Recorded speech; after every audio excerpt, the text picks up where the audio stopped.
Okay, so who is hosting the session? Should we start the class?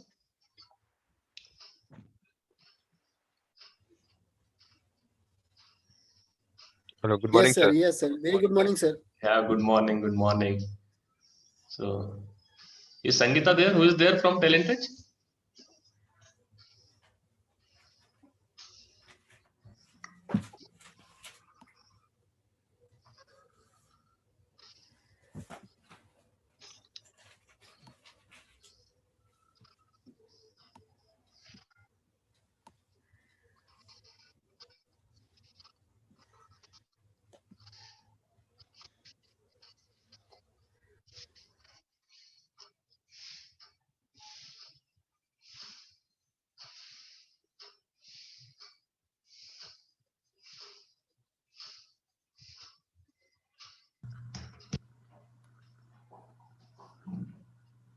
So I believe Sumit is there and then Sangeeta is there. They both have muted themselves. So should I start the class or we should wait? Actually, there are 27 participants as of now. Yeah, I think we are good to start. We are good to start. Okay, thank you. So let me share the screen first. Good morning, sir. Mrityunjay. Yeah, namaskar.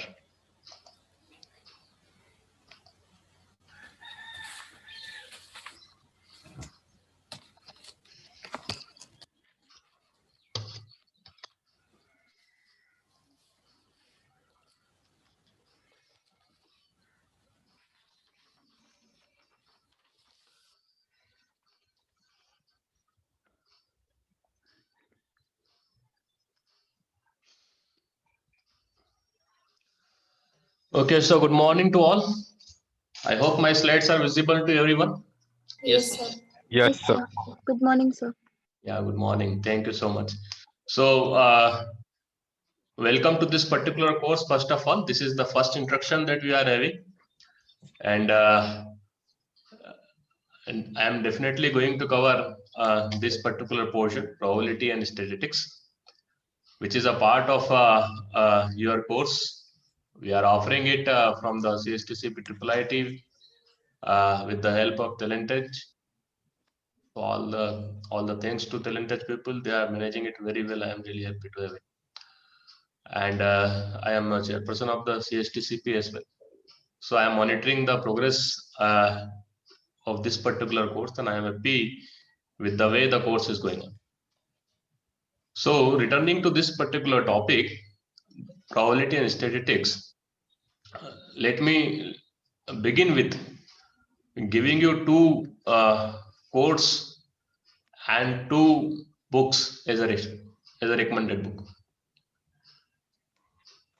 So you will find that this particular book authored by the K.S. Trivedi, Probability and Statistics with Reliability, Queuing and Computer Science Applications. And this book, Probability, Random Variables and Stochastic Process, authored by Pillai and Pillai later on read it into it. So these two are the books which has almost everything what we need to understand the probability and the statistics problem. Wherever you are finding yourself stuck somewhere, if you just turn the pages of these two books, you will find that somewhere the answer is given or some clue is given at least. So these are the two books. Almost everyone who is working on the probability and statistics, they are having these two books in their shelf.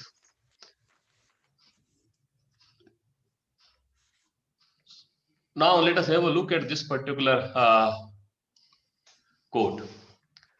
So this says there are three lies. There are three kinds of lies: lies, damned lies, and statistics. And several people have been using this particular quote here and there, and they explained it in their own terms. And anyone who knows statistics, he cannot deny to this. You may or may not agree. It's a different issue, but this is something you cannot deny. Entire, you know that across the world, all the governments, whatever policy they are making, they are placing some statistics to prove that this is a successful plan. and the opposition party is putting some other statistics to show that actually it is a failure.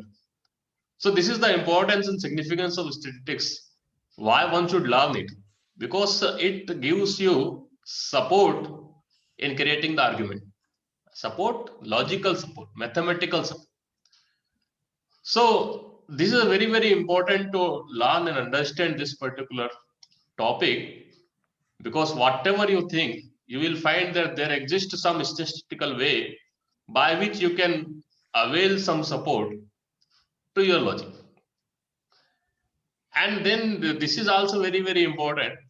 Almost everyone, one point of time, actually, we know that how astrology works. So astrology is something you can see there are different ways, there are different patterns, and you will find that some astrological predictions are based on the planets. Now, where are the planets? They are having their own motion, and even they are not aware of it that on Earth actually we are making some inferences, some conclusion based on their motion.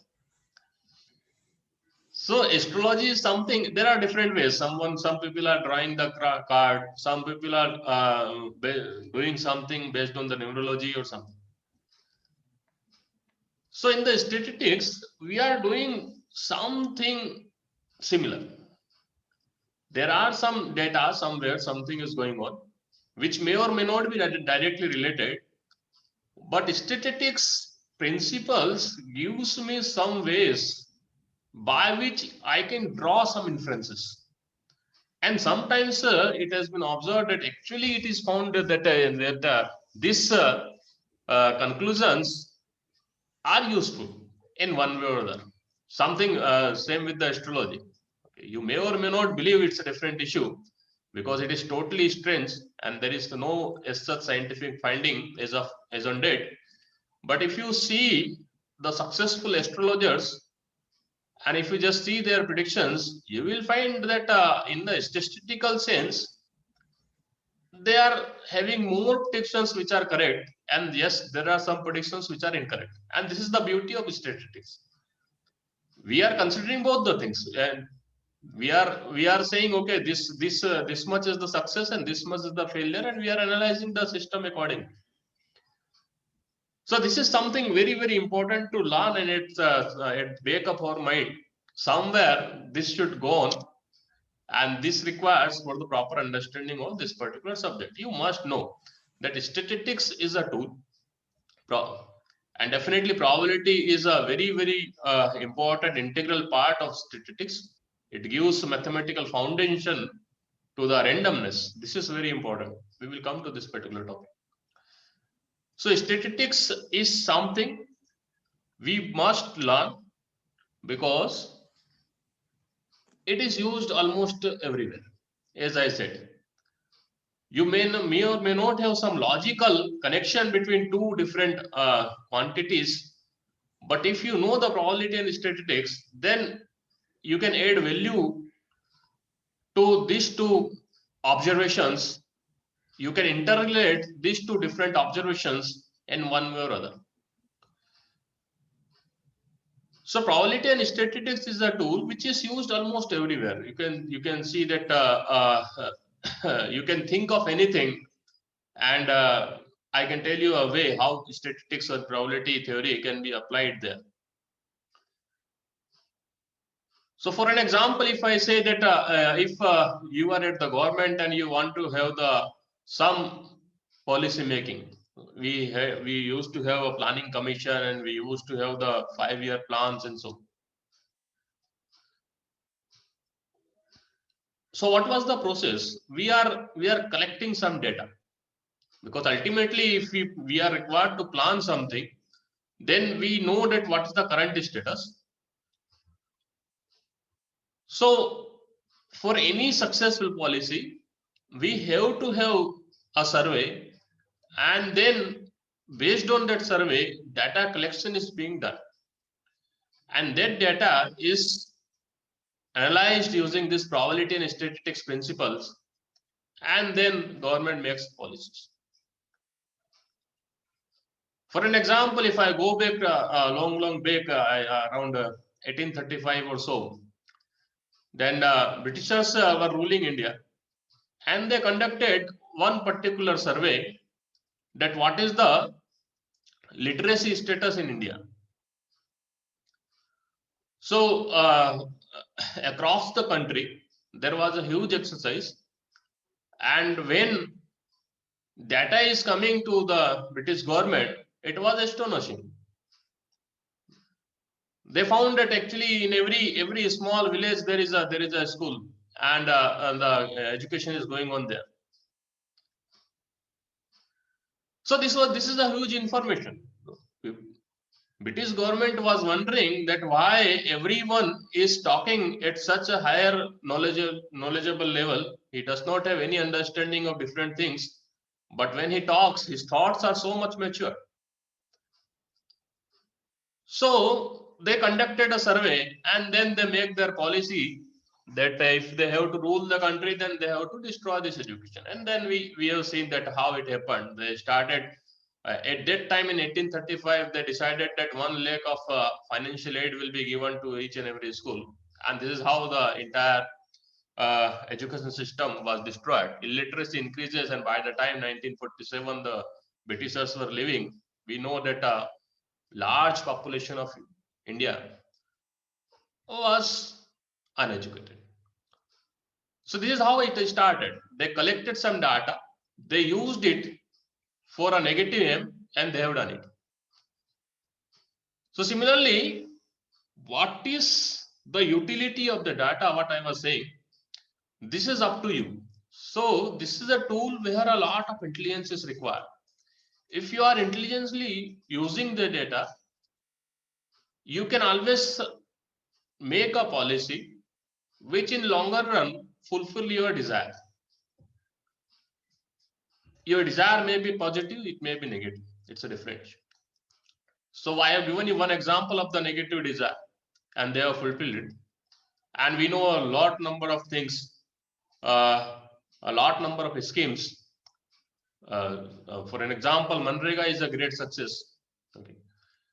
So there are several government schemes where data is collected, it is being used, and this is the reason every 10 years we are doing the census. In 2021 it is going to happen again. Next, if I say that my interest is in the business, if I am working on a business platform, and this business, if I want to have an online business today, we know that it is so much successful. So how the online business runs? Have you ever wondered how the online business runs? Okay. And we know that WhatsApp, there is a WhatsApp controversy which is going on. So what precisely they are doing? They are having data. They are having mechanism of analyzing that data, and then they are making the policy of selling the products. So when they have to sell the product, they have to have a market plan. And whenever they are making the market plan, they need to know some data. So online, entire online business is actually governed by data science. And what is data science? It is nothing but it is evolved. The fundamental principles are nothing but the probability and statistics. And that's why this is an integral part of this particular module of machine learning and big data analytics course. Wherever you have to play with the data, ultimately at the root of it, you will find it is nothing but the probability and statistics. So if it is an entire online system, online marketing, like Flipkart is there, Amazon is there, we all are using these things, and we have been wondering that how it is displaying the different products which actually you want, if you are looking for, or they are displaying some products which attract you. Initially you was not attracted to, you don't inclined to buy a particular product, but some product is being displayed, and suddenly you think, okay, this also works fine, I should have it. So all this how they are doing it? Simply by using the data analysis, simply by using the probability and statistics principle. So this is something very, very important to understand. If there is a supermarket, then in the supermarket we are required to take a lot of decisions how the product should be displayed and where, in which particular corner, which particular product should be placed, how much stock should be maintained, and there are so many things. Even if the traditional, if you are doing a traditional business, large scale traditional business, then also all this is required. So supermarkets, traditional business, online business, wherever, entire thing, yes, probability and statistics is there, and we are required to use. And then prediction is a very, very important aspect. As I said, astrology prediction is there. Similarly, statistical predictions are there. And we all are waiting after the polling is ended. Entire population is waiting for the television that when the exit poll will be announced. And we know that sometimes they are correct, sometimes they are incorrect. It doesn't matter. But there is a way of making predictions, and they are making the predictions. So we will discuss this in much more detail when we discuss the inferential statistics, that how predictions should be done. So predictions may be regarding the election, who will win, who will lose. It may be regarding your mutual funds or shares. So whenever you have to purchase some mutual fund or share, how we take a decision that which particular mutual fund or which particular share should be purchased, how much return will it give. Okay, so this is something which can be done by data analysis. We observe that there are several parameters we take into the account, and then based on that analysis, we predict that in future, after 1 month, 2 months, 6 months, 2 years or so, this mutual fund will give me the return. And based on this prediction, I am making the investment today.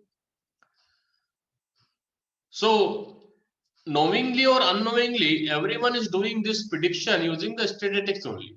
Everyone is observing certain data.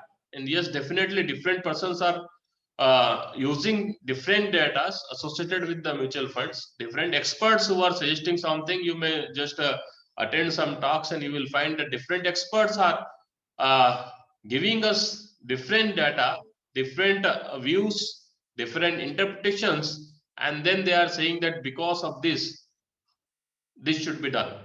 There is some prediction. So all this can be done if you know the statistics. Okay. Or it may be as strange as the mood of your boss in the office. So if you just go by the statistics, then perhaps you can predict something. And yes, it may be correct, it may not be correct. It's a different issue. So what I was saying over here, that almost everywhere, wherever you see, okay, we have been watching several matches, cricket matches, football matches, and different tennis is there, and depending upon this. Now just see that now the commentators, when they are doing the commentary, they are using a lot of statistical information, and this is being displayed and this is being discussed, that this is the way it has been happening, and all this, you will find that all these are very, very interesting to understand, and this will give us a clue that who is going to win. And you know, there are some illegal betting which is going on, and there also the rate is simply fluctuating like the rate which are fluctuating in the share market. So basically the systems are same. Similarly, reliability is a very, very important issue. As I said in the book title itself, K.S. Trivedi ji included reliability in the title. It is so much important. We might have a hardware system, we might have a software system, we might have a mechanical system, we might have a social system. We know that every system, every larger system, if you are working on, this is having several different modules. Several components are there. In fact, if you consider your own body, there are several parts. We have heart, we have brain, we have different kidneys and other things. So every larger system is built up of several crucial smaller systems, and each system is supposed to work in a reliable way. This is a larger understanding, everyone knows. This system reliability gives me a mathematical way of identifying and taking proper precaution for this particular. Okay. If I am running such a huge system, okay, Google is running or the Facebook is running, or there are giants in the industry, software industry. So for ensuring that their applications should run properly, they need to understand that what are the different modules, and if any modules fails, then how I can transparently switch to another similar module so that the show must go on, the service must go on. So a mathematical foundation to this basic understanding or the basic requirement is coming from the reliability theory, which is nothing but the probability and statistics, one part of it. Okay. So probability and statistics has a lot of applications in different areas. And as I said, traditionally people have been thinking like this in different ways. Most importantly, and some of you might already aware of this particular development, that the technology development is also something which can be based upon the statistical principles of the probability theory. Now, this is something no one can think of earlier. Okay. Even today, if those who have not studied this particular part, if you simply say that actually the mobile system is working on the probability theory, or your internet is working on the probability theory, people will not accept it as it is. But this is the fact. Okay. In 1948, Shannon has given this particular theory, information theory. And based on this information theory, entire communication engineering is changed. Before Shannon,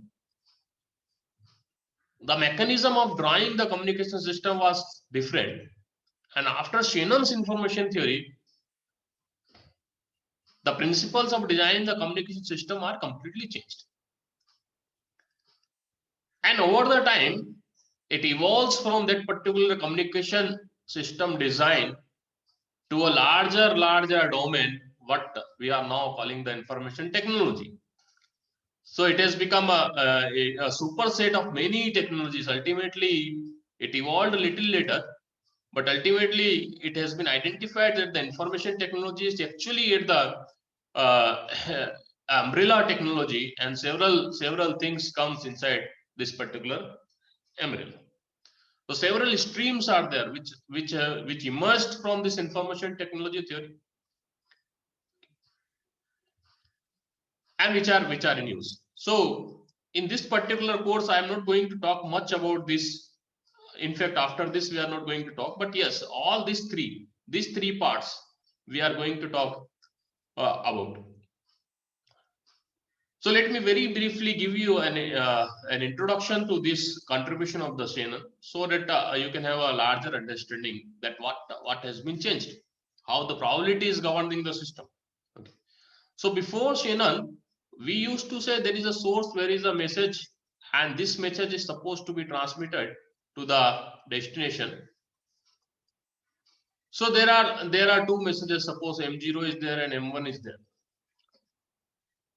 So earlier, before Shannon, what we are doing, we are transmitting any one of this message from this end to this end, and definitely the resource allotment is same for both of this.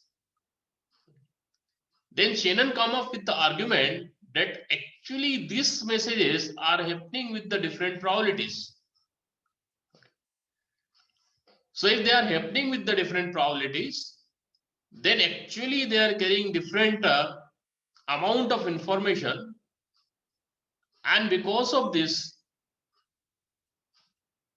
the resource assignment by the system should be done based on the information content of that particular message. So whatever we know that in the daily life there are certain happenings, and every happening is having some probability associated with it. Something is almost certain, something is very rare, and it is happening every day. For example, if we take the example of the India-Australia match, the last match. Okay. So last test was something which is a very rare event. Okay. So this is something what is continuously going on. There are different events which are happening, and if we look at the events in a statistical lens, from the statistical lens, we will find that some events are rare and some events are common. They are happening. So they are normal events that you can see. So we can say that the Shannon said, in fact, the Shannon said that this resource assignment should be done based on the information content and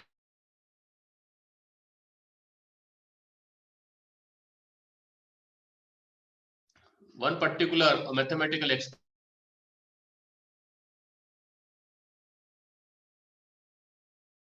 inversely proportional to the probability. And based on this, the entire communication engineering started. Okay. So how it started? What are the implications of this? Okay. We design source coders.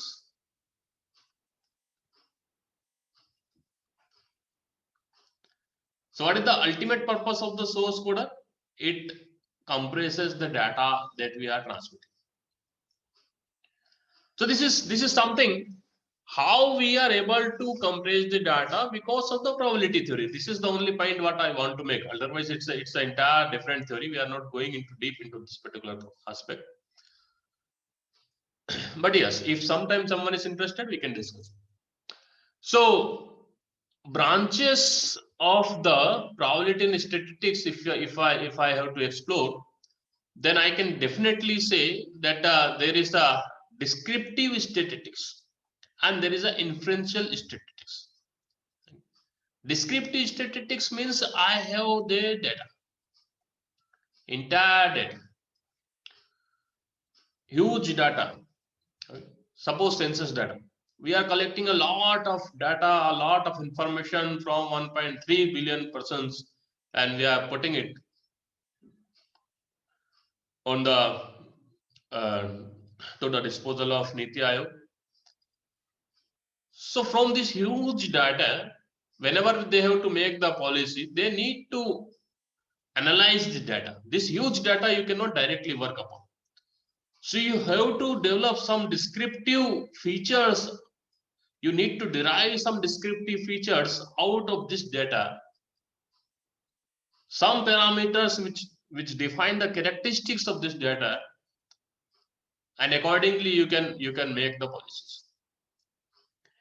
And as I said, from the exit poll example, if you take, this is the example or the mutual fund example that we take. This is something which is example of the inferential statistics. So what is the inferential statistics?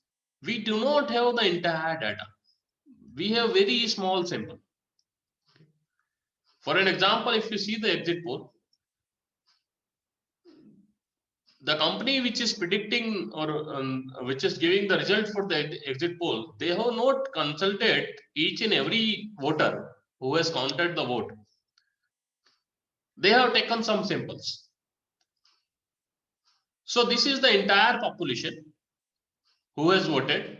In this entire population, you picked up a few persons, you collected their opinion, and then these opinions is the data for you. So from this small set of data, which actually belong to this larger population, you want to estimate the characteristic of this entire population, and by this estimation, you would like to draw some inferences. So This is something the inferential statistics. So someone may also like to say that for doing the inferential statistics, you need to know and you need to use the tools used or developed for the descriptive statistics. So these are not two different branches indeed. For inferential statistics, you need to know the descriptive statistics. Without this, you cannot do. So descriptive statistics plus some add-on information, knowledge, which enables you to draw the inferences.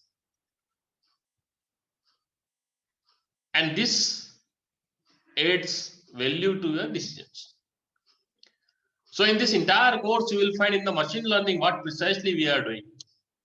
In the machine learning, what precisely we are doing? We are trying to identify the patterns, and we are trying to take some useful decisions from those patterns. So you will find that that machine learning can be understood in a better manner if you have very sound understanding of probability and statistics. Okay? And that's why this is an integral part of your course. Okay? So let us move ahead. What we are going to discuss precisely today, 17th of January 2021, in this lecture, I would like to introduce some concepts of descriptive statistics, data distribution, probability, set theory, and if time permits, then a little bit of random variable. Then next week we are going to discuss something beyond random variable, and then a larger aspect of the random variable, the stochastic process, what is defined as nothing but the family of random variables. Okay. I would like to see if we can include one example on the simulation study, that how stochastic processes can be useful, and actually we can develop a model or we can write a program to understand it. Then on 31st of January, I am planning to discuss this little bit of reliability theory, then modeling the distribution, then inferential statistics, what I was talking about just now, and there are two-ways estimation and hypothesis testing. This we are going to read. 7th February I am keeping completely for the demonstrations. So Python has already been taught to you. You already know the Python as well. So based on the Python, we will see that how all this, some example problem we will have, and those example problems, how we can write Python codes to work on some problems and understand all these concepts in a better way. So on 7th of February, I am going to take help of one of my TA, Nidhi Verma. She is preparing. I am instructed her, and she is preparing a lot of things. We will give you a lot of programming on this Python. And in these 3 days, we are trying to work on the fundamental concepts. We have to have a lot of analytical basis for our discussion. Full clarity of the concepts is required. So as I said, probability and statistics is a huge topic. Whatever you study, you will feel that it is not enough. And other way around is also true. Even if you know a little bit of it, and then you might have a feeling that you know a lot. So something which is an integral characteristic of the knowledge. More you learn, more you find that actually you know little, you know nothing. And if you learn little bit, you might have a feeling that you know a lot. So this is there, which is true with the probability and statistics theory as well. So let us start. The first thing that we have to cover is descriptive statistics. So we have data. From where the data is coming, what is the data? Definitely it matters. But if you just see it from the tool point of view, then any tool simply requires data. The tool does not know that what is the physical significance of the data, what is the interpretation of the data. Simply there is a mathematical way and which works on the data. So it accepts the data and it gives the output whatever is required, just like any computer program. It is the human being which associate some meaning to each and every statement, but for machine it's nothing. Similarly here, and that's why the role of the human being is very, very important in the statistics. So for an example, if I say that I have some data, this 4 3 5 4 5 6 something like this, I have some data somewhere from somewhere I have collected this thing. So what are the descriptive statistics associated with any data? This we are taking as an example. So in the descriptive statistics, as I said that certain steps have been evolved over several years of research and study, I should say. So any data is there, whatever may be its origin, we can see later on that what are the implications. Any data is there. By descriptive statistics, we mean that we want to understand its central tendency, we want to understand its spread tendency, we want to understand its shape tendency, and we want to understand its similarity tendency. We will discuss it one by one. So any data is there. By descriptive statistics, actually I have to assess these 4 tendencies of this particular data sets. And for doing any one of these things, the very first thing what we are required to do with the data, any data which is available in this raw format, okay, this is required to be transformed in the form of the histogram. So what is a histogram? Histogram is simply this particular table, nothing more than this. And we know if something is there in the table, I can always represent it in terms of graph. What is the graph? It may be a bar chart, it may be a simple point, and I can connect it. It may be anything. So what you can see over here, what are the different data points which are available? So here I am observing that there are integers. What are the integers? From 0 to 9. In fact, there is no 0 there, there is no 1 there, there is 2. So what you can see that I am marking here from 0 to 9. However, since these 2 counts are not mentioned over there, these 2 samples are not here, I could have skipped this. It doesn't matter. If this is the data, I can always start from this particular point that the first sample is 2. Okay. Then I need to see that this sample is occurring how many times. Okay. So I am observing this particular data and I am observing, okay, first 2 is occurring here, second 2 is occurring here, third 2 is occurring here, fourth 2 is occurring here, fifth 2 is occurring here, and that's it. So I'll say that the count of this particular sample is 5. And this is histogram. I need to pick a particular sample. Suppose first sample I have picked, it is 4. Then I'll see, okay, in the table I have written down the 4 over here. And I see that, okay, how many times 4 has occurred. So 4 is here, then 4 is here, and then 4 is here, and then 4 is here, and then 4 is there. How many times 4 is occurring? 5 times. Arbitrarily, I have taken up this example data. Then I'll go to the second sample point 3.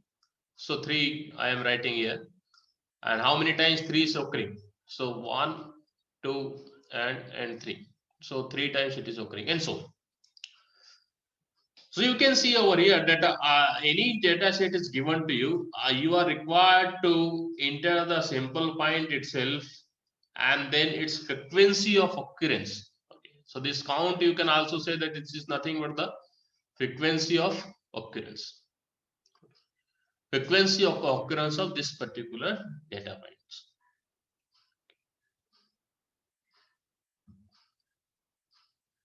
So depending upon the problem, depending upon the size of the data samples that you are having, you may create the histogram. You can add something to the histogram. For an example, I have added here 0 and 1. With this example in the mind, that if I say that this is something which is statistics or data corresponds to the salary offered by a company in the placement interviews. So I have added 0 and 1 here with this thing in mind, because with the 0, if I am putting here 0, it means no one is rejected. Because whenever a company is visiting to the campus for the campus interviews, all those students who are sitting, they may not be selected. So if this is the case, if additional information which is coming up with this particular data is this, that there are 100 students and these 100 students are appearing, have appeared, and this is the salary offered to the selected candidates, then you can see over here that 0 is here and 24 persons have been selected. It means instead of this 0, now I should have right here 76. Now this information is not there, but for the sake of completeness, for understanding this particular problem, I am marking here a 0. So it gives me additional confidence, additional information that this solution which I am going to do, solution means I am going to identify these tendencies, is with the assumption that 0 salary offered means the candidate is not selected. Okay. That the 0 salary is offered is 0, means all the candidates who appeared have got selected. So with this, yes, it has no omit. I can omit this one over here with this interpretation. So the point which I want to make over here is simply this: some data is there, and whenever some data is collecting, you know very well at the first place the domain, what is the context, from where the data is coming, what it represents.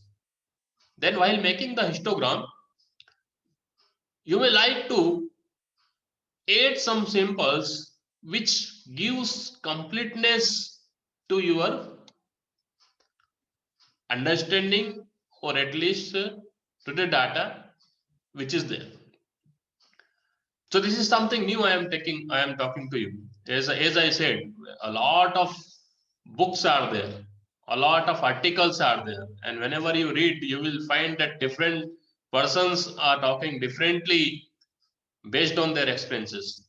And this is something what I am telling you, that for the sake of completeness, you may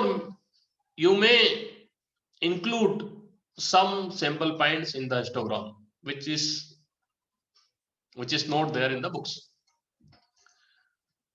But my own experience, this adds value, especially when we draw the inferences later on. Okay, so this is something one way of drawing the histogram, and this is simple because I have only 24 data. Now instead of this, suppose I have 10 million data set. I have taken the same example, let us say Same example I am saying.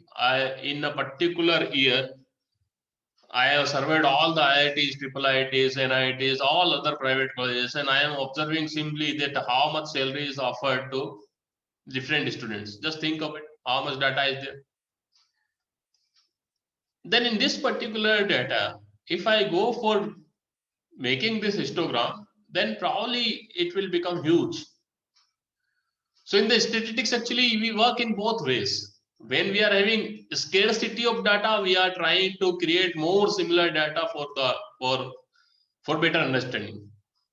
When we have a lot of data, we would like to create some kind of arrangement so that it can be reduced.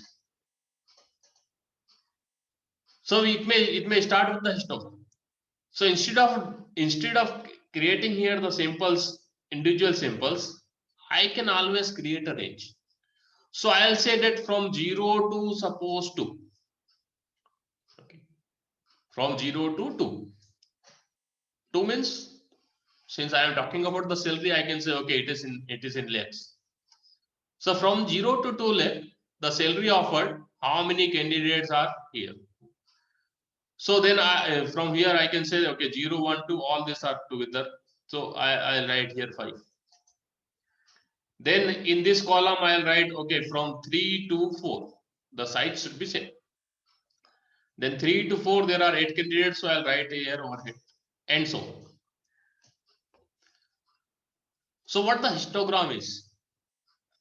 Histogram is a representation of the data with its count, where you can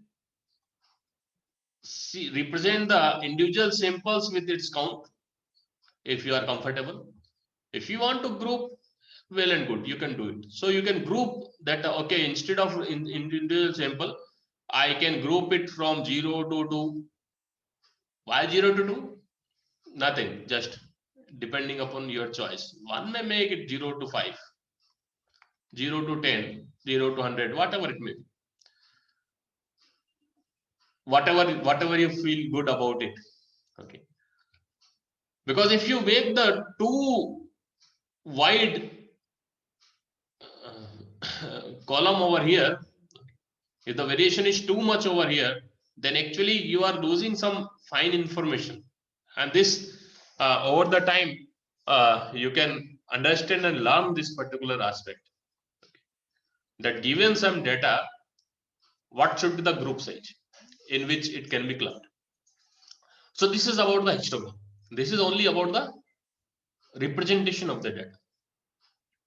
Now let us move ahead to the first tendency, which is the very, very important core tendency of any data. Central tendency. We are, in most of the cases, 90% or more even, we are always interested in one single parameter with the entire data set. Okay.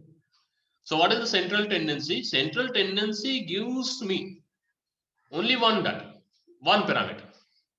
Entire data set is there. Okay. The same data set you can see over here on the last slide, whatever I have shown you.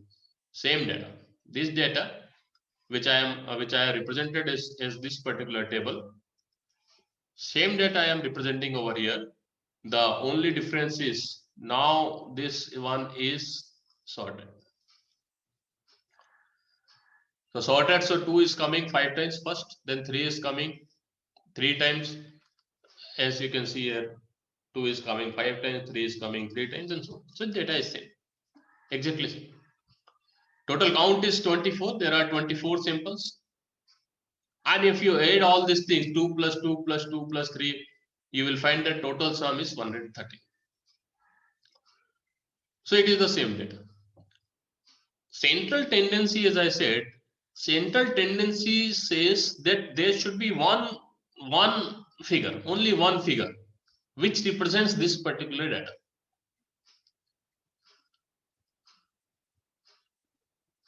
So there are 3 different ways by which it can be done.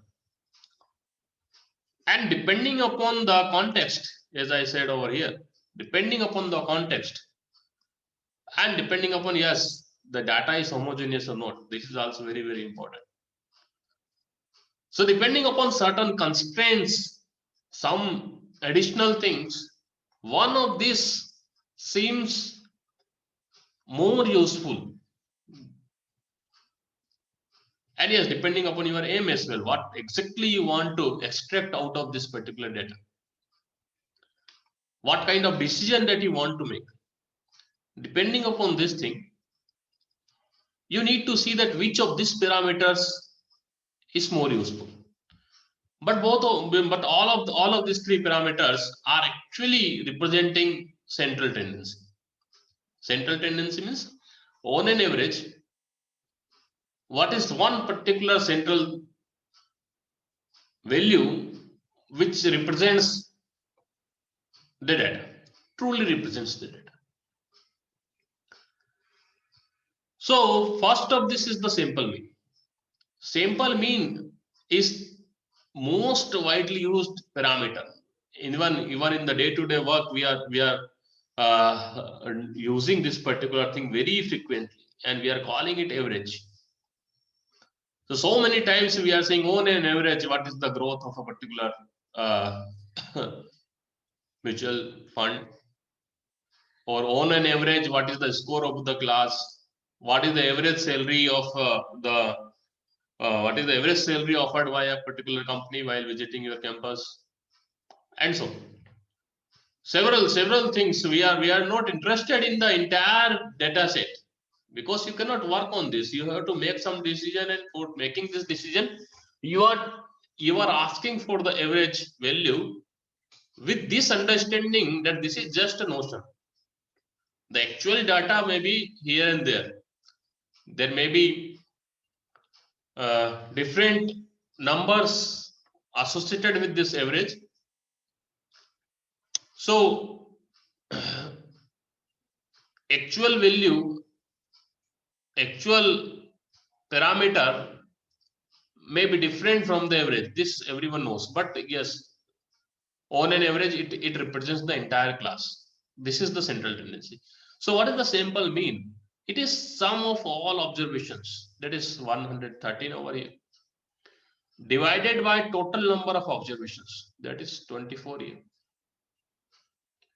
So what is the mean? I can say that the mean for this particular data, M, it is sum of the total observations, that is 2 plus 2 plus 2 plus 2 plus 2 plus 3 and so on. All this data is required to be added, 130, and divided by count of this, so it is 24, and whatever is the value which will come over here, it will represent the mean. Now just think of it. This is a data which is more or less homogeneous kind of data. That is about the mean. There is no too much variation. One is, okay, someone is, it starts from 2 and it is going up to 9.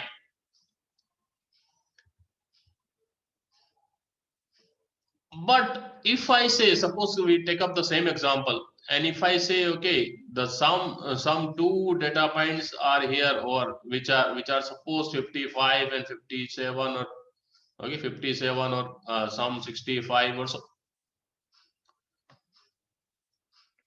So what will happen?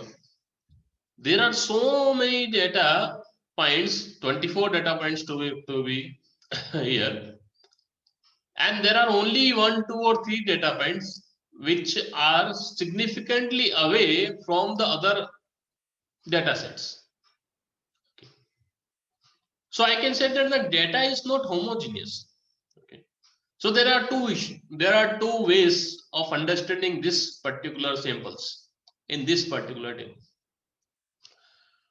One may say that, okay, whomsoever has entered the data, he or she forget to put a comma over here. That is, we are doubting on the data itself, that in this particular data set 55 cannot be there,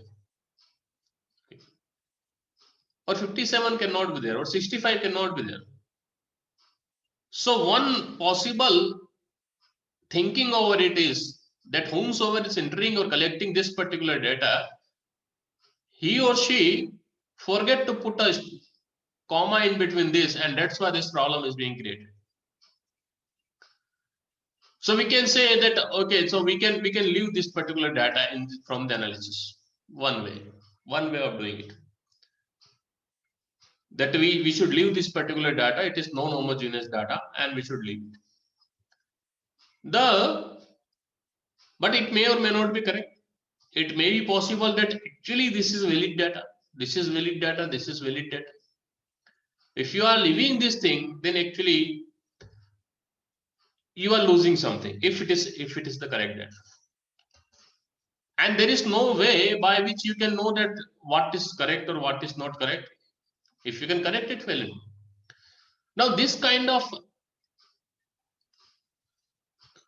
you can say, this kind of activities are known as the data cleaning, which is also very, very important part of the statistics. Whatever data which is coming to you, just don't start working on that particular data. You are required to understand that some data points, some sample points which are there, which are not logically seems correct, then you are required to definitely think over this particular data points, and you are required to think over, should it be there in the data set, or should I simply ignore or clean it up? Because this is a very, very crucial decision, and which affects your entire analysis. And that's why I say that data selection, sample selection is very, very important aspect of the probability and statistics theory. For an example, if I ignore it, no issue. But for an example, if I consider it, if I say, okay, this data is correct. Now, what is the implication of this thing? If I say that the 55 is something which is okay, 55 is something which is a valid data over here, it means I have to add here 55, and I have to add here just one, because I am adding just one sample. Then just think of it, from 113 by 24 and then 113 plus 55 by 24, what is the difference between two means? Mean M1 of this particular data set up to this point, and mean M2 of this particular data set with the 55. So one particular sample has totally swept away the central tendency. So although you are mathematically correct, but this mean is actually not representing the central tendency of this particular data set. It is not the central tendency. It is not the central point.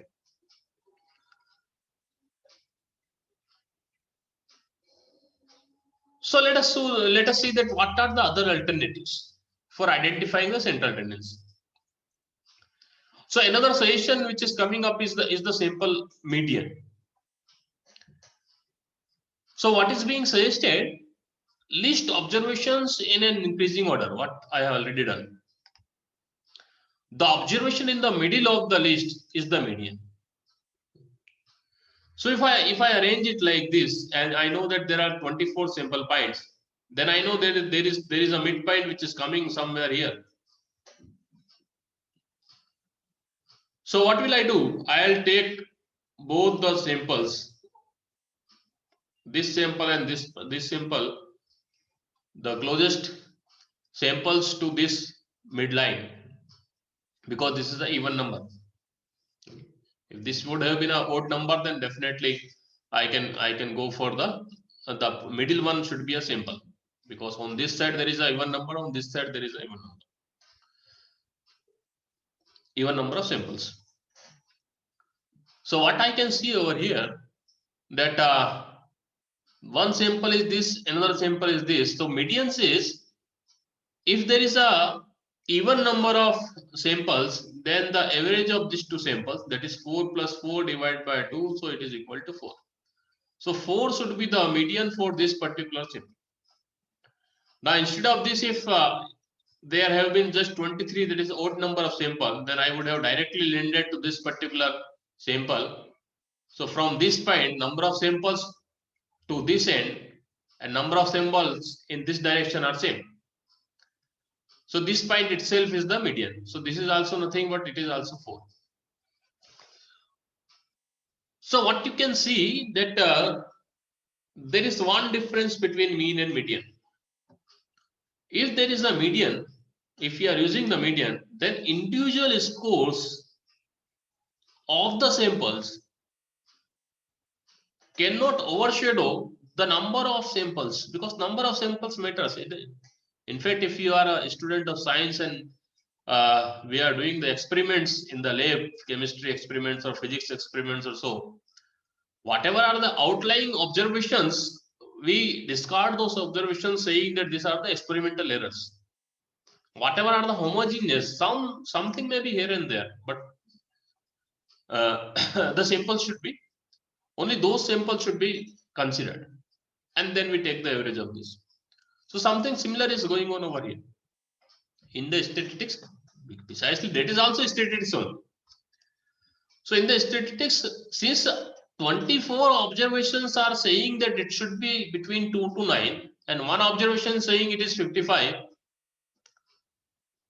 If I take the average of all these observations, then actually it is governed by this particular huge observation, and that's why I may be incorrect. But if I choose to use mean instead of mean, if I use the median, then you can see that this particular larger value will not affect the mean, the central tendency, and this is important. So depending upon this, I said, depending upon the your end goal, depending upon your problem, you need to choose which one of these among the mean and median, which one is better suitable for your analysis.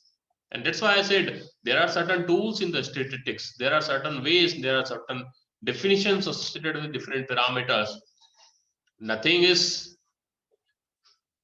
better than other. It depends upon your context. So context and homogeneity matters. The third central tendency is the mode, sample mode. What is this? It is the highest frequency sample in the data set. Not the highest value, highest frequency. Frequency is noted here. Sample is noted here. Highest frequency. Here we can see that this sample 2 has a frequency 5. This sample 4 has the frequency 5. Which is the highest one. So what I can see that the data which I have, it is a bimodal data. It has two modes. Modes means highest frequency. So one mode of the data is 2, another mode of the data is 4. So whichever sample is having the highest frequency, okay, whichever sample is having the highest frequency, we will call it the sample mode. And that's why I written over here, any data set, if I try to calculate the central tendency in terms of mean or the median, I'll get only one value. It may be correct, it may be incorrect, it may have some issues associated with it, but there will be only one. But if I am calculating the mode of this particular data, then in the mode there are always possibility that more than one sample may have the similar or exactly same count for the frequency, so it will become a multimodal data. So data set may be single mode data, there may be bimodal data, there may be 3 modes, there may be 10 modes or so.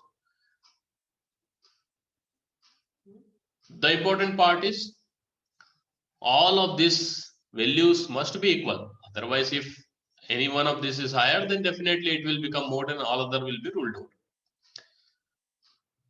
So if we consider 3 simple cases,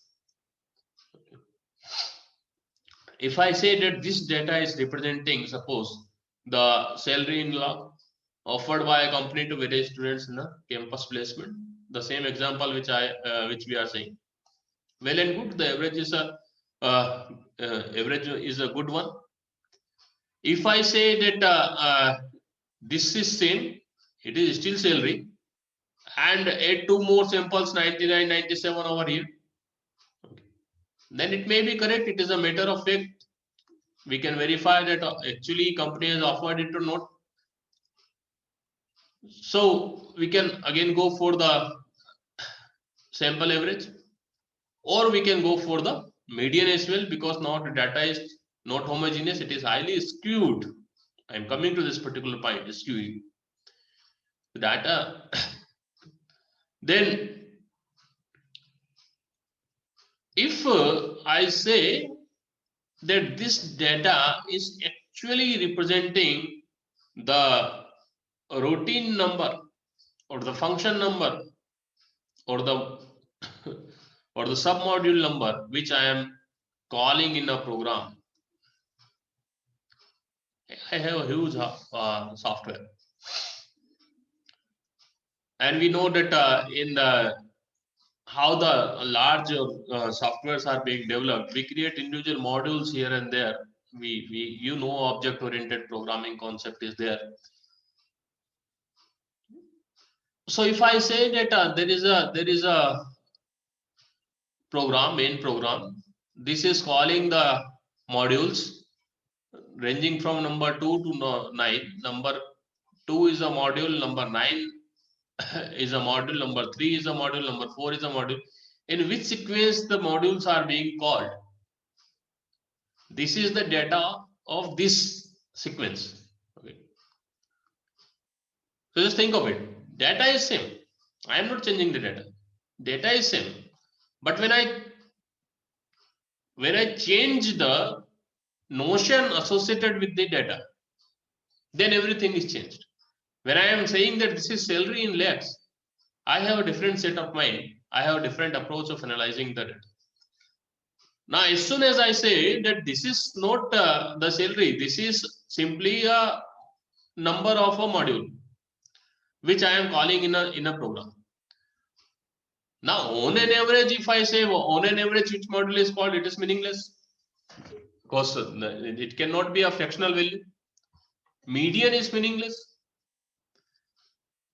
What has a meaning over here? Definitely mode. I am really interested to know that which of these modules is very frequently called. So I am observing now the original data. First of all, module number 4 is called, then module number 3 is called, then module number 5 is called, again module number 4 is called, then 5, 6. Yes, it gives me some logical understanding. So in this data set, definitely my interest is which particular module is supposed to be called again and again and again. So more frequently you are calling a module in a particular software program, definitely it is more important for that particular program or utility to work. And definitely, since it is more important, so as per the fundamental theory of the Shannon, what I was talking to you, there are two messages, as I said, M0 and M1, happening with the different probability of occurrences, P0 and P1. So this probability of occurrence is lower, so this is more important one.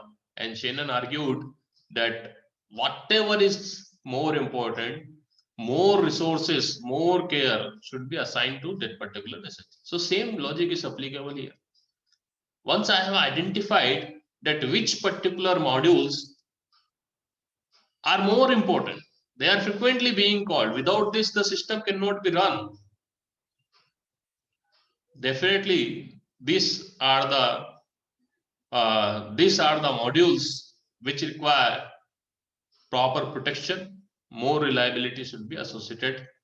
We want to make it more reliable. Or if you simply take the example of any organization, if I simply say that this is the employee ID 1, 2, 3, 4, 5, 6, 7, 8. Now, which particular employee is being called more frequently and assigned the work? Several work is being assigned to that particular person. it underlines the importance of that particular person. So this is more important person. So while making the salary growth every year annually, how many increment is supposed to be given? Mode may be one criteria. How many times the task has been assigned to one particular person and he has delivered. So this is very, very important. Depending upon the problem you are working with, if you are an HR manager, then definitely mode may be a better way of taking the decision that which particular employee will get more salary as compared to other parameters. So this is the important point. In the central tendency, these are the three leading parameters: sample mean, sample median, and sample mode. And in these three parameters, which one will be useful? It's a human decision. It's the decision which you need to take. It's a decision which will govern the correctness of your approach, the correctness of your decision. Okay. So can we take break for some time? It's almost 1.5 hours. Yes, sure, sir. Okay, sir. Yes, sir. Okay, thank you so much. So after 15-20 minutes, I'll be back. Okay. Okay, sir. Okay, sir.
Aku lihat ke bawah.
Okay, so should we continue?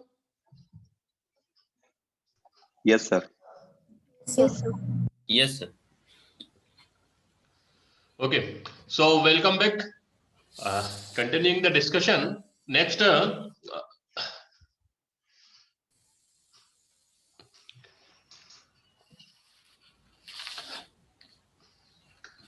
next tendency associated with the data is the spread tendency. And as I said, it is the importance of the spread tendency is this thing.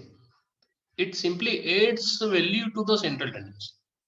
That still we are interested in the central tendency only. Central tendency is so much useful.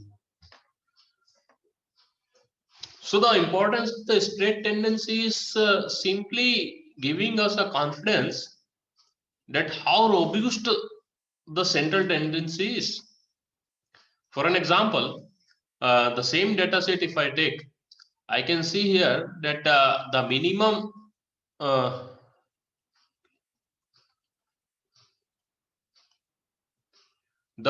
value of the sample is 2 and the maximum value is 9.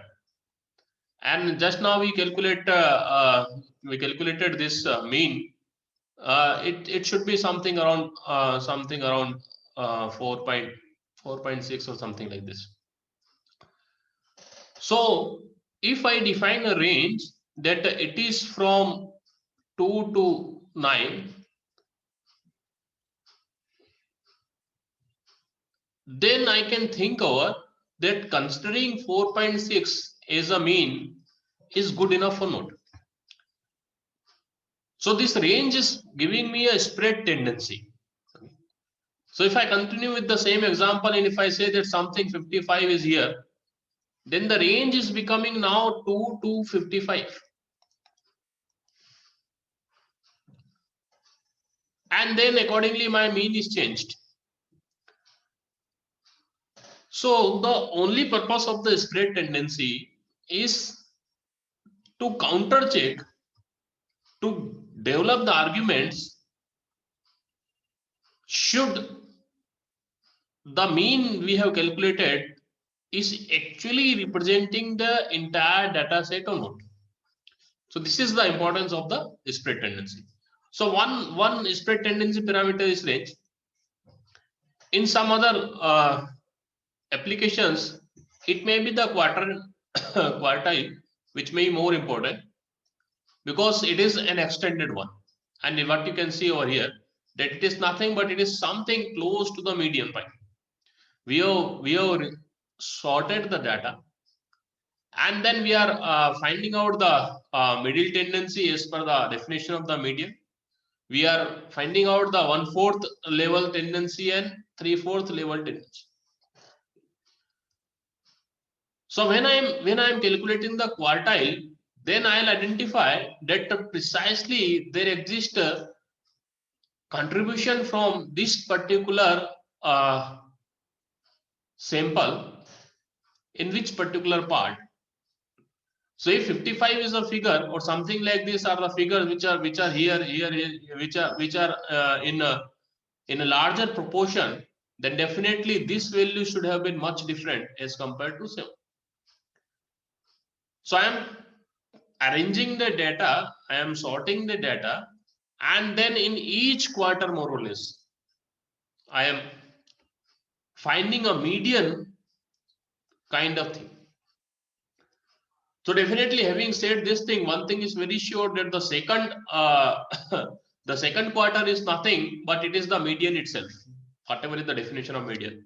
So you can say that the median is the middle point, and if on the both sides of the median there are two data sets now, one is from first data to the median, and another is from median to the last data. I am calculating 2 more points, and these 3 points, one is this, another is this, and another is this. So these 3 points are known as the 3/4 points. So when you have the 3/4 points, then by comparing these quarter points and logically thinking over the importance of this, with keeping in mind that our data may not be precisely correctly recorded, I can take some decision that should I consider this sample in the data set or not. So this is the importance of the quartile. This is just an example. Quartile can be used for different other purposes too. Another measure of the spread is the deviation. So what we are saying that each sample, how away this particular sample is from the mean. So if I am saying that X is a sample which represents any of this sample, okay.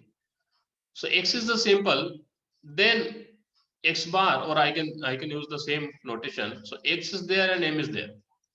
So M is the mean of this particular data set. Just now we have calculated whatever it is. So corresponding to each sample, how much this particular sample is away from this particular mean value, this is the importance of absolute deviation. So definitely the sample points which are from this side, that is which are lower than the mean value, the value of this is negative, because sample value is less than the mean. And whenever it is greater than, the sample is greater than the mean, then it is coming out to be positive. So some negative portion will be there, some positive portion will be there. So handling this negative and positive portion, what we do, we calculate the mode of this. That is, we are simply omitting the negative sign. We are not considering the negative sign. We are only considering the value. So sometimes it may create some problem as well while making the corrections because of this negative and positive other things. So what is being suggested that let us calculate the variance, and this you can find out. Variance is a very popular spread tendency parameter. So it is nothing but it is the second moment. It is known as the first moment.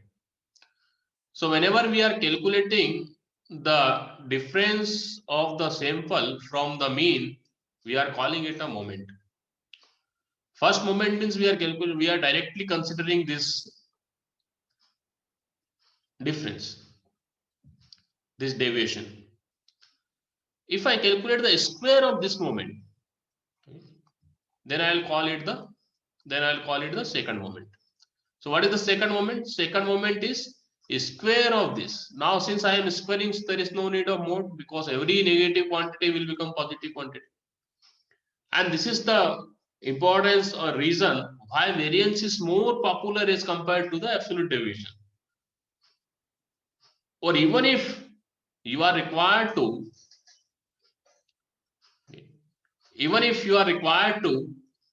calculate only the first moment statistics, then also it is suggested that instead of using the absolute deviation, it's better to use the standard deviation. So what is the standard deviation? Standard deviation is square root of variance. So second moment of individual samples we can calculate like this, that how much difference it is having with respect to mean. We square it, and then we are required to take the average of this, because we want one parameter, whatever, because we are in the statistics. As I said, whenever any entire data is there, we are required to draw some parameters out of it in the descriptive statistics. This is the only purpose of the descriptive statistics, which represents the qualities of that particular data set. So one parameter is definitely the central tendency representation. Another is the spread tendency representation. So here, these moments are simply difference between this, and I have to calculate the mean of all these moments. So it will give me the variance. So what I'll say, I have to sum all these differences. So xi is the, now I say that this x represents sample, ith sample. So when I is 1, it is x1, x2, x3, x4, and so on. Minus the mean, whatever is the mean that we have calculated, square it, sum it. I am summing it with respect to I, and then I am dividing it by the total number of samples which are here. So this averaging is required to come out to one particular parameter. So this is something which is the variance, and the square root of the variance is called the standard deviation. So whenever you are required to work with the with the first moment statistics, then it's better to use the standard deviation as compared to the absolute deviation for this thing.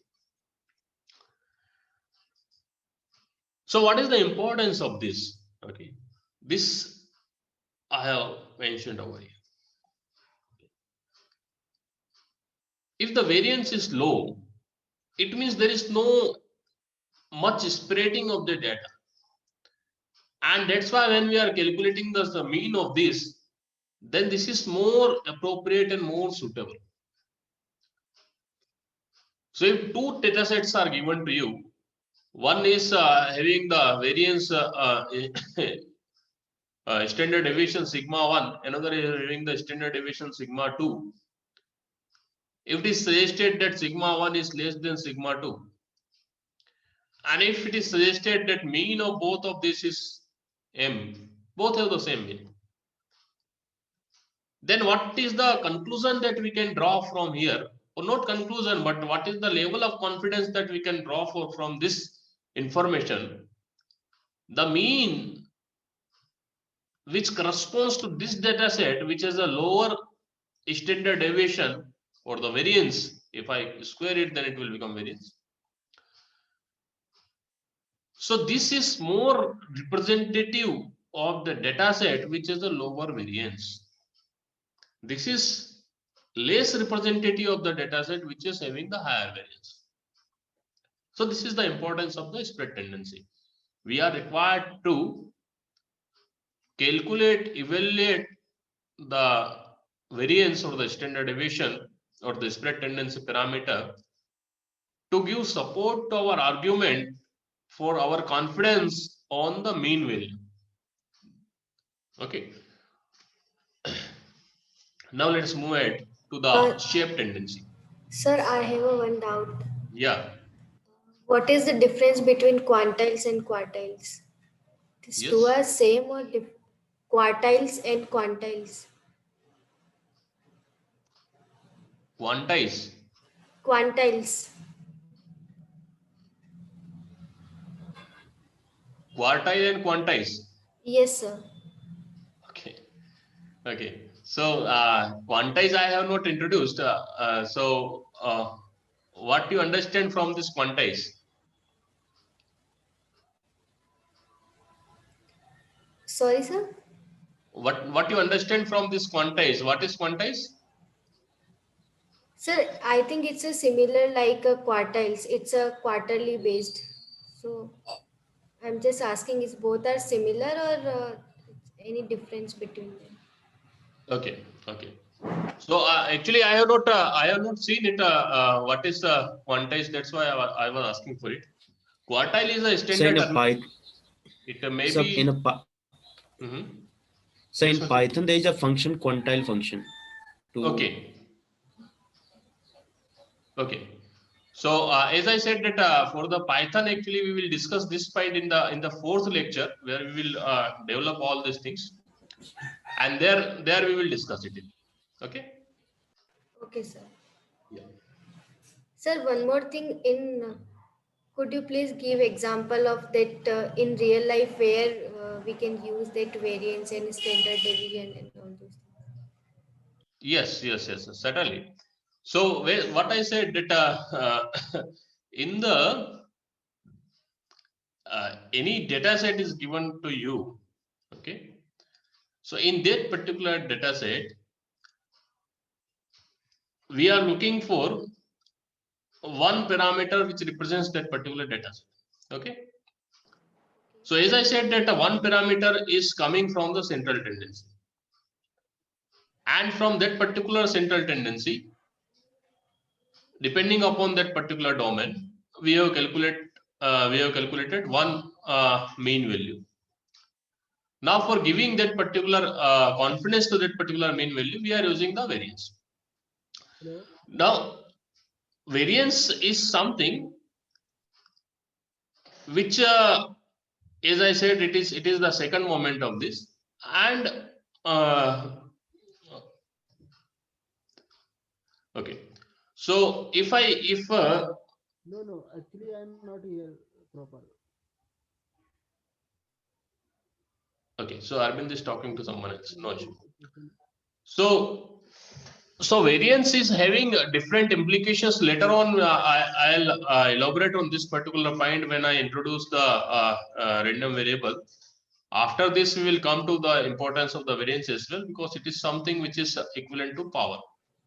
But as of now, just consider variance is a parameter which define the spreading of that particular data sets. For example, if I said over here, if I continue with the same data set, and if I say that okay, these are the salaries of the students offered to them, and the arrangement is like this. Okay. Now instead of this, if I say that there are more values over here, one, several ones are there, and then here there are around some 10, 12, 15, and these parameters are over here. So what will happening that there are a few students who are getting 10 lakh, 12 lakh, 15 lakh. There are large number of students who are getting 1 lakh. If I calculate the average of this, then average is coming out to be something around suppose 5 or 6. So what will happen? A large population is actually getting around 1 lakh and 2 lakh salary, and we are saying that 6 lakh is the average salary, which is not correct because of this thing. So mean is not representing the is not giving the actual representation of the data. But if I include the standard deviation into it, then I'll get a reason for it, that because of this, as I said, there are more samples, and with mean minus this and a square of this, you will get more values over there. Then I'll get a reason for it, that because of the higher value of the standard deviation, the mean is actually not reflecting the data. So this is the importance of the variance as of now. So is something clear, Tanisha? Yes, sir. Okay. Okay. So let us move to the shape tendency now. The shape tendency is an extension of whatever I was explaining just now. Whenever we are think of randomness, if someone is saying that something is random, always we have a implicit assumption that all the events which are supposed to happen, they will happen equal number of time, or their probabilities, or not probability, I should not use it as of now, but their count of occurrences must be same. Any lottery, if you are considering, or any game that you are considering, we are always thinking of it that all the samples are supposed to occur with a equal probability. Now this is something which is highest level of fairness associated with any game of lottery or something like this. If I consider any general unbiased natural happening, then actually it is found that if I simply draw the probability or the frequency or count of occurrence of different events, different samples are over here, then it is coming out to be something like this. More close, exactly similar. Something like this. So what is happening?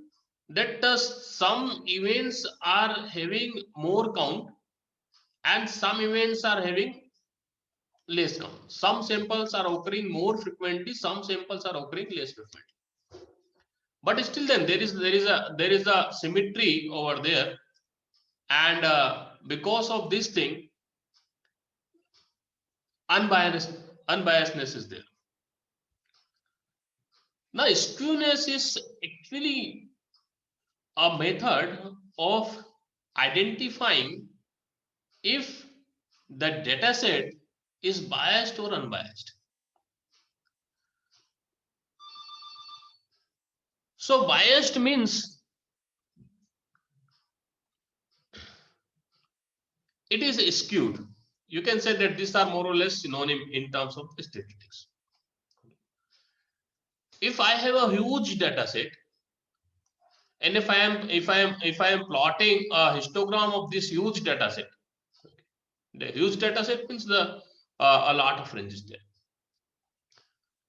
So if I plot the histogram of this data set, and if the data set is the histogram is coming out to be something like this, this is the shape. Or if it is coming out something like this, this is the shape. Then what will happen?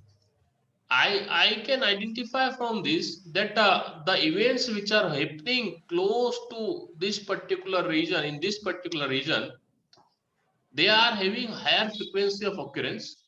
Here, these events are having higher frequency of occurrence, whereas these events are having low frequency of occurrence. So this is called the skewed system. It is not symmetric. Symmetric about what? Symmetric about the mean. So if it is the symmetric, if it is having the symmetric occurrences of various events about the mean, you can see that these are well placed, well located. But if you calculate the mean of this, mean will come somewhere here, mean will come somewhere here, and you can see that across the mean, the different events which are being listed, their frequency of occurrences are different. So as I said that it is something, in most of the cases it is considered as biased, and in the games this is considered unfairness as well. Something similar is there with the okay. So skewness is something which is measured in the third moment. So if a parameter is skewed or not, okay, it depends upon this ratio. So what we are supposed to do, we are calculating the third moment. So x minus m cube. Now we are calculating the average of this, and then we are required to normalize it with respect to the standard deviation. So if this value, as I said that in the statistics, just based on the experiences, this is being defined. So if this value is coming out to be between -1/2 to +1/2, then we consider that this is symmetric or this is the fair experiment. For an example, even if I consider the simplest example of tossing a coin, the problem is I am not sure if the coin which I am tossing is fair or not. So how can I justify that I am what coin I am tossing? This coin is fair or not fair. So this is something which is coming out from the skewness of the curve. If I am tossing a coin, suppose 100 times, it is not possible that the 50 times I am getting head and 50 times I am getting tails. Not possible. Maybe possible, yes, it is one of the event. But it is always possible that 48 times I am getting this head and 52 times I am getting tail, or any such statistics is there. So, is the coin fair or not? How will I make this particular decision? So what I'll do, I'll use the skewness parameter. I'll calculate the third moment of this particular experiment, and then I'll find out that the skewness is lying in between this range or not. If yes, then I'll say, okay, this coin is fair. If not, I'll say that I have to I have to check I have to have more number of samples, because 100 samples are not good enough. You are required to work with a very high number of samples, and we know that ideally we consider that n is tending to infinity. The number of trials should be very high. Even if after a very high number of trials you are getting the similar kind of results, then you will find out that it is skewed. It is not following the uniform uh, pattern, and that's why skewness is important. The next one is the kurtosis, and kurtosis is very important, and it is a lot of emphasis has been given on this kurtosis parameter, because it is identifying the outliers contributions. So the parameters, what I was saying in the last example, that here are the several data, and here suddenly a 55 is coming, or 56 is coming, or 100 is coming. So this type of samples are known as outliers, because these are not consistent with the rest of the data sets. So kurtosis is a measure that in a given data set, how many outlier samples are there and what is their contribution, how they are going to affect it. And that's why this is something which is used as a measure of financial risk indication with the mutual fund or the shares. If you just having the data set of any share or any financial advisor is there, and if you are looking for that, you want that there should be very high benefits, then you must understand that whenever you are saying there should be very high benefits coming from a particular investment, automatically it will come with a very high risk issue. So how much high or how much risk is there? This is something which kurtosis is identifying. It is more or less acceptable parameter. So what the kurtosis is? Kurtosis is simply the fourth moment. So up to in the statistics there are the four moments. Okay. First moment, second moment, third moment, and now we are talking the fourth moment. The utility of the moment beyond this not yet practically identified. So ratio of the fourth moment of the square to the second moment. So we are calculating now this thing. So summation x minus m to the power 4 divided by n. This is the fourth moment, and then as I said, it is the fourth moment, so the denominator should also be the fourth one. So it is the square of the variance. Okay, it is the square of the variance, the second moment. So standard deviation to the power 4. This is the square of the variance. So this has normalized the kurtosis system. So what will happen? Just think of it that why it is so. Because something which is here at the outlier side, if I am taking the difference with the mean and then I am giving it to the power 4, you see that the difference is so much. Difference is so much here. 4 times of this will be emphasizing is too much into this particular its value.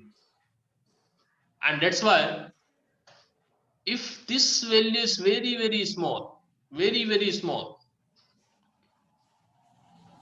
then the effect may be little lesser overall effect when we normalize it. Otherwise, the this thing is something kurtosis which is representing that how much risk can be there. Now this absolute in the absolute terms, it is very difficult to assess it. So what is the way it is being assessed? It is assessed with respect to the normal distribution. We are going to talk about this normal distribution shortly after this. So as I said, normal distribution is something which is followed by most of the natural phenomena.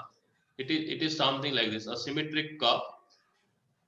Around the mean, so many things are happening. The frequency is very high, and at the tail ends, it is very, very low. So if we calculate the kurtosis of this particular normal distribution, then it is coming out to be 3. So what is the risk, financial risk, which is associated over here? It is compared with the 3. If the kurtosis is over 3, then we are saying there is a risk associated with this. If it is close to 3, we will say it is normal. No additional risk is there. The performance of that particular share is normal. And whenever it is less than this, then it is extra safe investment. So this is the way how statistics look at the investment. That where is the risk and what is the risk. If something is supposed to rarely happen, and if it is happening, then it is something which is associated directly with the risk. Okay. We will discuss it more about the when we discuss the failures and reliability. Now let us come to this particular part, which is the similarity tendency. So whenever we are asking about the similarity, definitely there has to be now 2 data sets, or at least one data sets with 2 attributes, those with which you are measuring the similarity. So till now, the different tendencies we have calculated with this thing in the mind, that there is a data set, and this data set we are drawing something. For the similarity, we are required to have 2 different data sets. And as I said at the starting point, these 2 data sets may be selected arbitrarily, which must be associated with the same object. So for an example, if I say that this data set X represents the same thing, it is the salary offered by the company to the different students, and anything arbitrarily I can pick over here. Suppose it is the marks obtained in any subject, suppose mathematics, or you may be the computer programming or anything. Okay. So there may or may not be any direct relationship. It may be possible that the person who interviewed, he did not see the mark sheet at all. He did not ask any question about the mathematics or the computer science. Doesn't matter. And this is how the statistics works. We simply take 2 data, and then we apply something over there, and then we are coming up with some argument that actually there exists something like this kind of pattern is there. So what is the basis of this? How we are correlating this? Okay. Or you can see that your HR can do it like this. How much increment should be there if I say that this is the increment to be given, and here any absurd parameter can be there, and this is the way HR works. So someone can say, okay, this is the statistics, this is the correlation, that's why we are doing it. And that's why we said statistics is really an important tool. You can do whatever you want. So let us return to the correlation concept. Whenever we are saying that these 2 data sets are supposed to be used simultaneously for some purpose, we need to see and we need to establish that actually these are correlated, at least statistically. There may not be any logical connection between these 2 data sets, but statistically they may have some connection. So how we are doing it mathematically, just have a look at this. We are saying that this is the data set. So object 1 has this attribute corresponding to the X parameter, and corresponding to Y parameter, the same object has this attribute. So this series I will call it the Y series, and this series I am called the S series, and these are the attributes corresponding to the same object. So object 1 has 4 here and 42 here. Object 2 has the 3 here and the 31 here, and so. So how I'll find that these are actually correlating with each other? For this, my confidence level is dependent upon this coefficient of correlation. So what is the mathematical formula? It is this. I'll take a mean of this particular data set. You know that how to calculate the mean. Add all these things, divide by the total number of samples. I'll say that the mean of this is M1. I'll calculate the mean of this data set.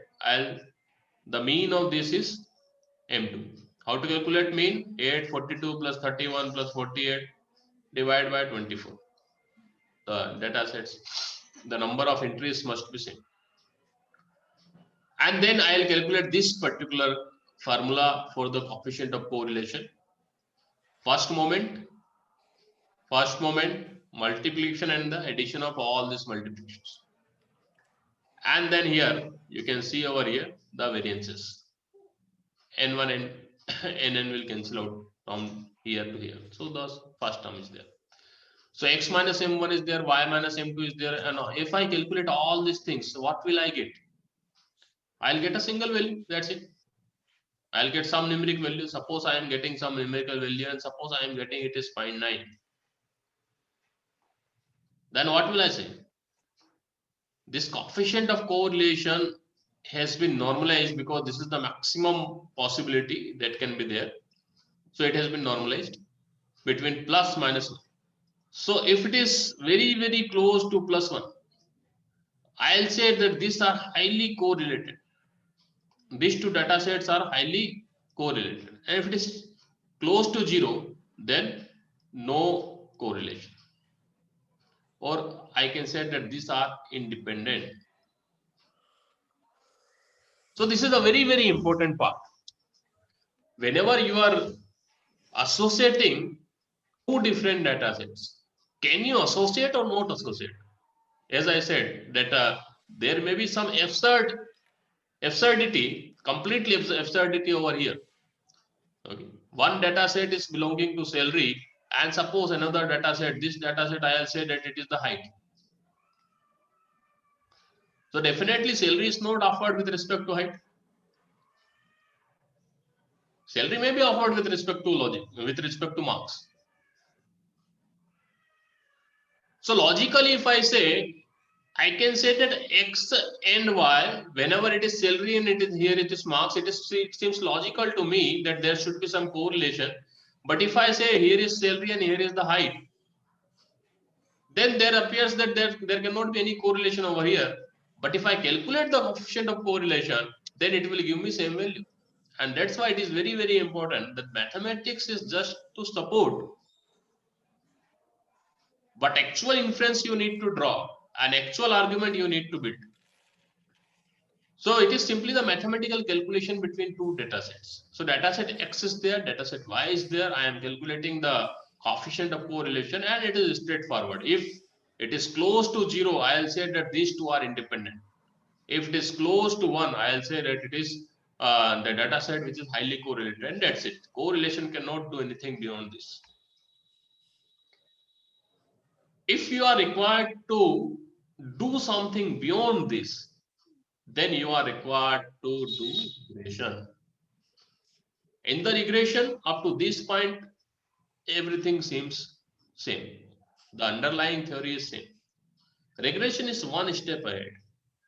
I am not concluding by calculating one particular point.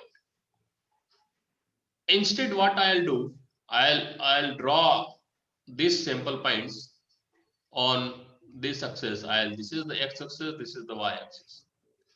And what I am going to do, I am going to plot the scatter plot. What is the scatter plot? I'll take one by one each sample. So one sample, first sample, x axis is 4, y axis is 42. So on the x-axis, I'll mark somewhere here 1, 2, 3, 4, 5, 6, 7, 8, 9. 9 is the highest. And similarly here, I'll say that it is 10, 20, 30 is good enough. So 10, 20, 30, 40, 50, 60, 70, 80, 90, and 100. So 4 and 100 I'll mark a 4 and 42 I'll mark a point here. Then I'll pick up the second point, I'll mark a point here. I'll mark a point here, here. Somewhere wherever these are, wherever the respective points are, I am marking the point over here. Different points I am marking. Okay. Then the regression suggests that can I have a line or any curve? Whenever I am representing it by a line, it is a linear regression, which is mostly used. So I can say that these two data sets X and Y, they can be approximated with this line. So definitely whenever I am saying that this line is representing the entire data set now. Okay. This data set X and Y is actually represented by this particular line. I have understanding that actually this much error is always there. This much error is always there with the different samples. So I can see that, okay, this is the on an average the amount of error which is associated with this regression. But this is something which I can use as a representative of this particular data sets. Now, if I calculate the error which is associated with all these samples, okay, the error which is associated with all the samples, this is the error, this is the error, this is the error. If this error is below some threshold value, then I can take a decision that, okay, this is something based on the available samples. This line is representing the these two data sets, some type of relationship is observing over there. So what is the advantage of making such a line or any such curve? The important point is for any future sample which is not containing over here or over here, if I say that there is some value over here which is uh, which is not mentioned in this particular X set, this event has occurred. Then corresponding to this WhatsApp entry over here, this is something I can directly read from this particular line, and definitely this is with the understanding that on an average this value is also having the same error which is there. Okay. So this is how the correlation and regression works.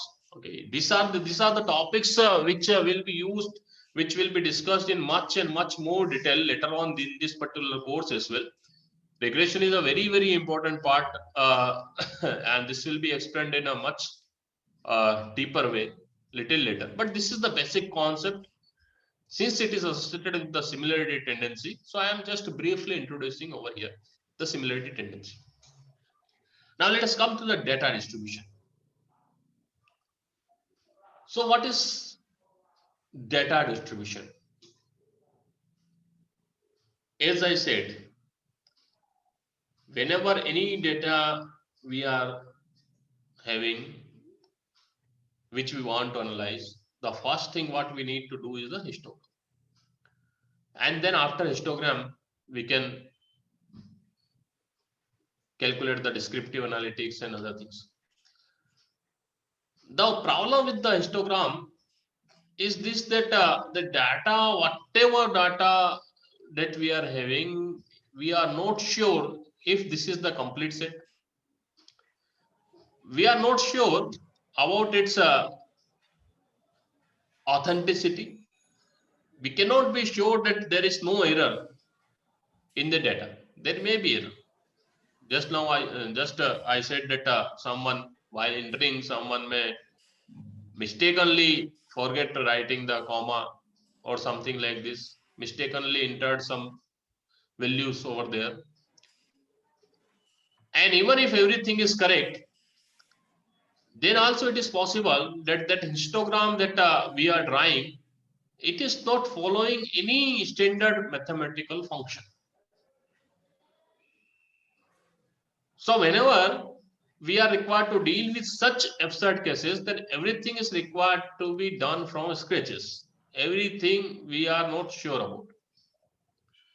So what has been done alternatively in the mathematics, a lot of mathematical functions are there, which are very well defined. For an example, there is a uniform one, that is the constant line. There may be Poisson distribution, there may be Gaussian, there may be gamma distribution, beta, Rician, Relish, Nakagami, and anything. There are several such mathematical functions. Mathematical functions means that we have, just like the equation of line that we are having, that someone said that suppose y equal to mx plus c. I know for sure it's an equation of line. So if I know the value of m and c, I can draw this particular line.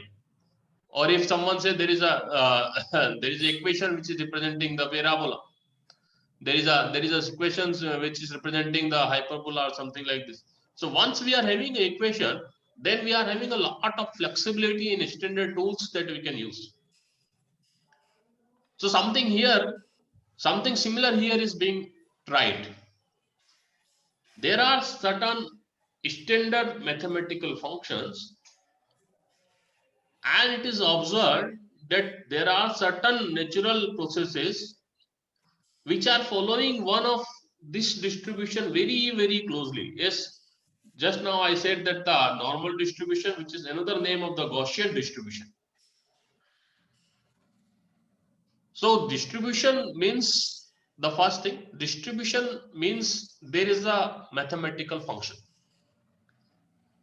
If that particular mathematical function is giving me a particular curve, and a lot of tool, being a mathematical function, a lot of tools are available by which those functions can be very easily analyzed, and several important parameters can be derived, very easily derived out of it. And this is the importance of data distributions. So what we can say, what is a data distribution? Data distribution is nothing. It is the same histogram, but with the standard data sample. Standard data sample, so because it should have a specific curve. One important characteristic that you can see over here, it is a versatile histogram, as I said. In the histogram, we said it is the count. It is the value versus the count. Okay. So here, what what we are saying, if the count is normalized with respect to the maximum occurrences. Okay. So what we are saying, count is count of a particular event X, and this is the total number of count. If I normalize with respect to total number of count, all the counts, then what will happen? If the count, then this is something which is nothing but it is the probability of that particular event X. Okay. So that's why in the data distribution, in some books you will say that simply count is written. In some books you are saying that it is the probability is written. In some books you will find that it is the probability density which is written. It is also one and the same thing, because ultimately, given a histogram, if you normalize this histogram with respect to the total number of counts, it is total number of counts. Okay, total number of samples. Okay, then it is nothing but the probability. If you further normalize it with respect to probability area, then it is becoming the density. So data distribution is something which is giving me more versatility because of its standard mathematical representation, because of the involvement of the probability, because of the involvement of the probability density, and so on. And that's why it is important. So later on, in the later part of this lectures on the probability and statistics, we will find that distribution fitting is a very, very important approach. And this is something, the first task what any researcher would like to do. Whenever you collect the data from any particular domain, any data set can be here. Okay, any data set can be here. You would like to, so you would like to associate this particular distribution somehow with any one of this distribution. This distribution, anyone means any such standard distribution. Why? For the simple reason, once we could establish the the relationship between this, then one thing is sure that we can use this entire. Just a minute.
Okay, so sorry for the interruption. So this is the data distribution. We will come to this and you will understand the importance of the data distribution. But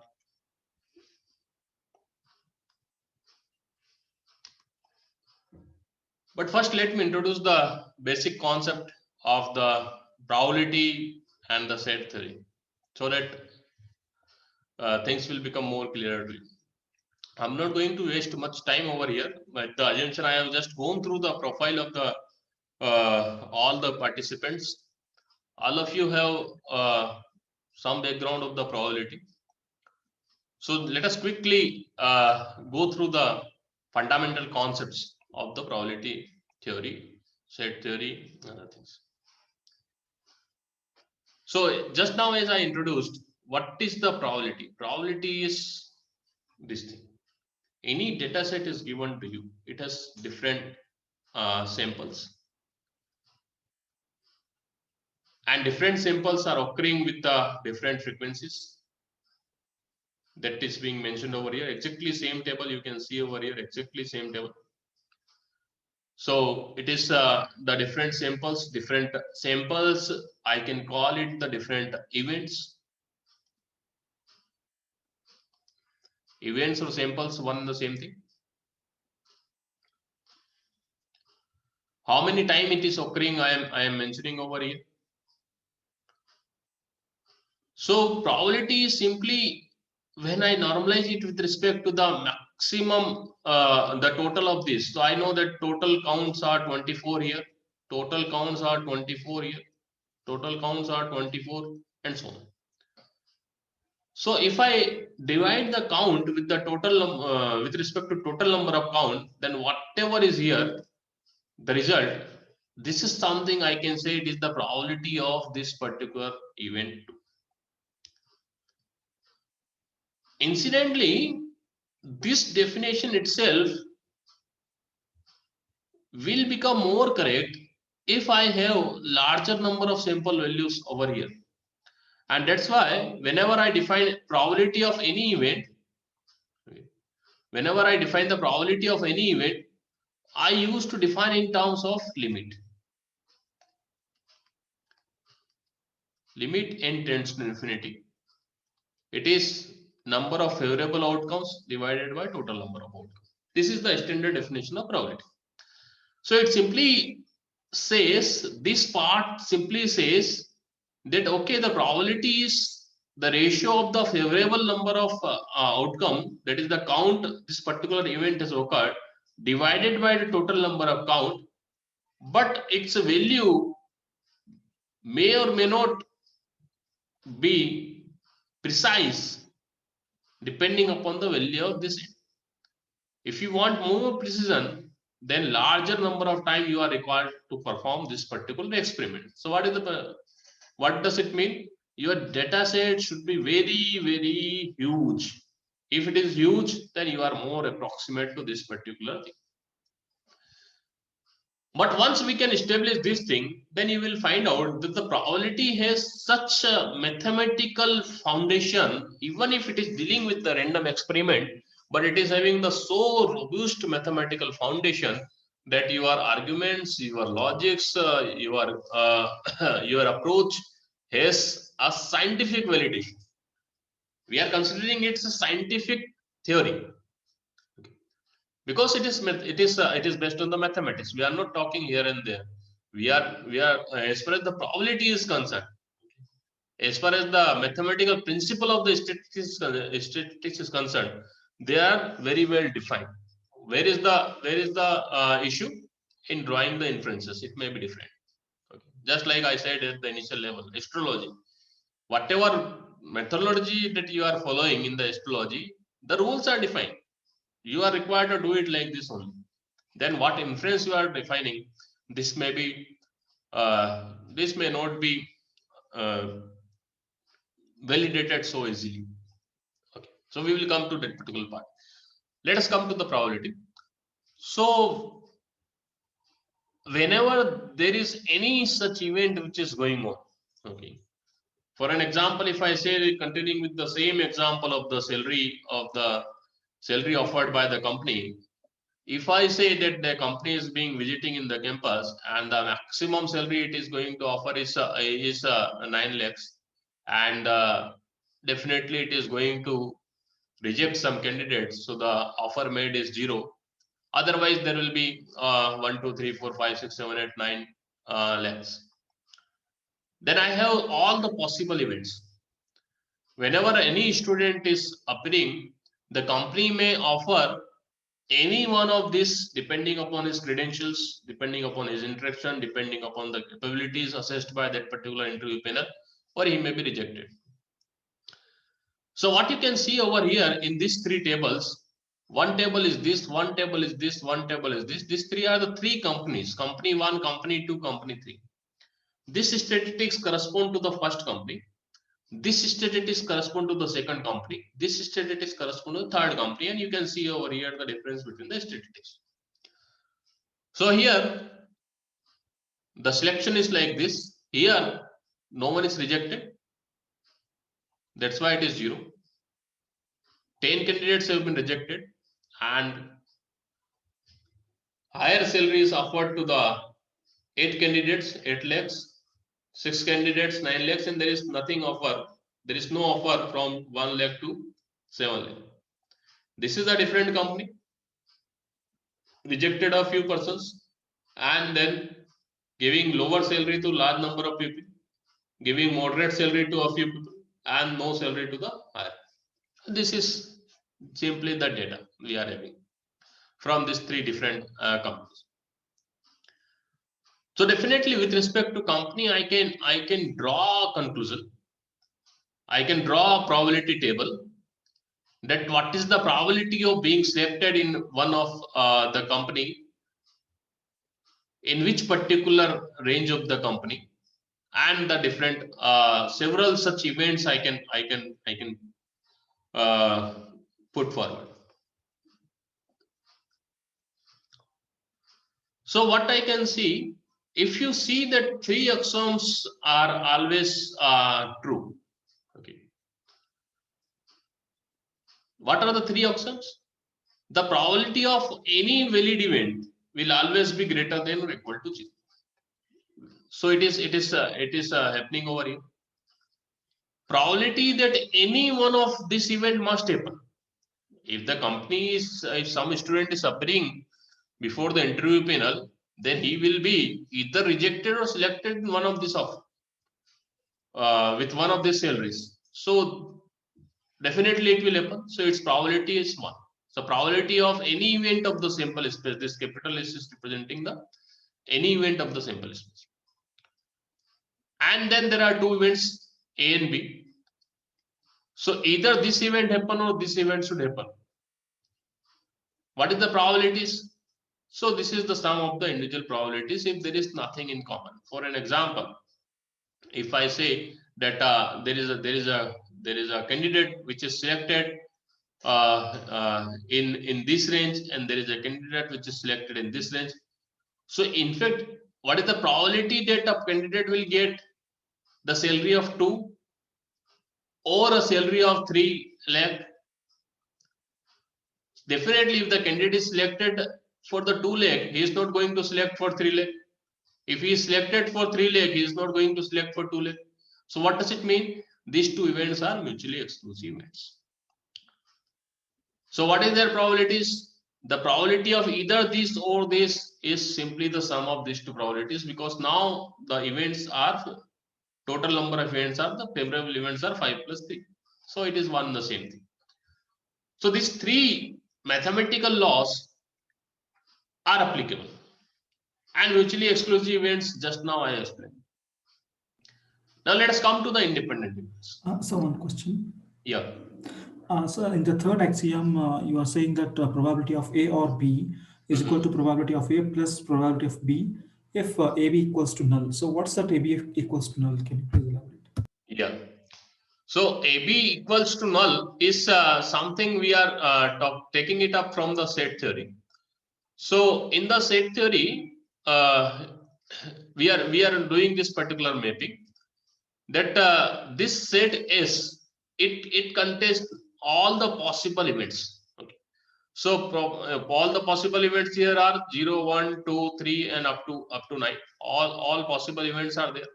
Okay. What is the event A? The event A here, just now in our example, event A here is the person is getting the salary of 2 lakhs. So event A is only one event, that is 2. Event B, we are saying that it is the person is getting the salary of 3 lakhs. So this also has only one event, that is 3. So if I draw it in terms of set diagram, then S is definitely this particular bigger circle, which is having all 1, 2, 3, 4, 5, 6, 7, 8, 9. Here in this particular thing, it is corresponding to the event 2, and now we are saying that it is set A. This small circle corresponds to 3, and this is my event B. So definitely 2 and 3 does not have any overlapping as of now. So we are saying that these two are mutually exclusive events. And if I try to find out the common area between A and B, then this common area between A and B is nil. There is no common area.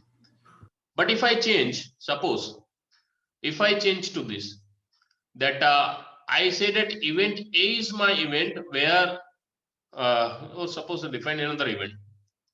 Event C is the event where the person should get the salary less than, suppose, 3 lakh. So 0, 1, 2, and suppose less than and equal. So now event C is 0, 1, 2, and 3. These are included. What is the event C? Person is selected for a salary less than 3 lakh, or he may be rejected. So 0, 1, 3 is the event, favorable events corresponding to this. If I see that what is the probability of A and C, suppose now, okay, then A and C, you can see over here that this 2 is already a part of this. So C I'll drop over here. Okay, C I'll design over here. 0, 1, 2, 3. So C, this is C. 1 is there, 2 is there, 1 is there, 2 is there, 3 is there, and 0 is there. No one is left. So this is the C. So you can see here that A and B are the subset of this set C. So these are not mutually exclusive. When event A is happening, event C has also occurred, because this event is a part of this particular thing. Then you cannot simply add the probability of A and probability of C, because these are simultaneously happening. So this is the meaning of this thing. If the events are mutually exclusive, then only you can add them like this. Otherwise, you cannot add like this. So this is the understanding of the mutual exclusiveness, and this is the representation of the probability and the set theory, how they are connected.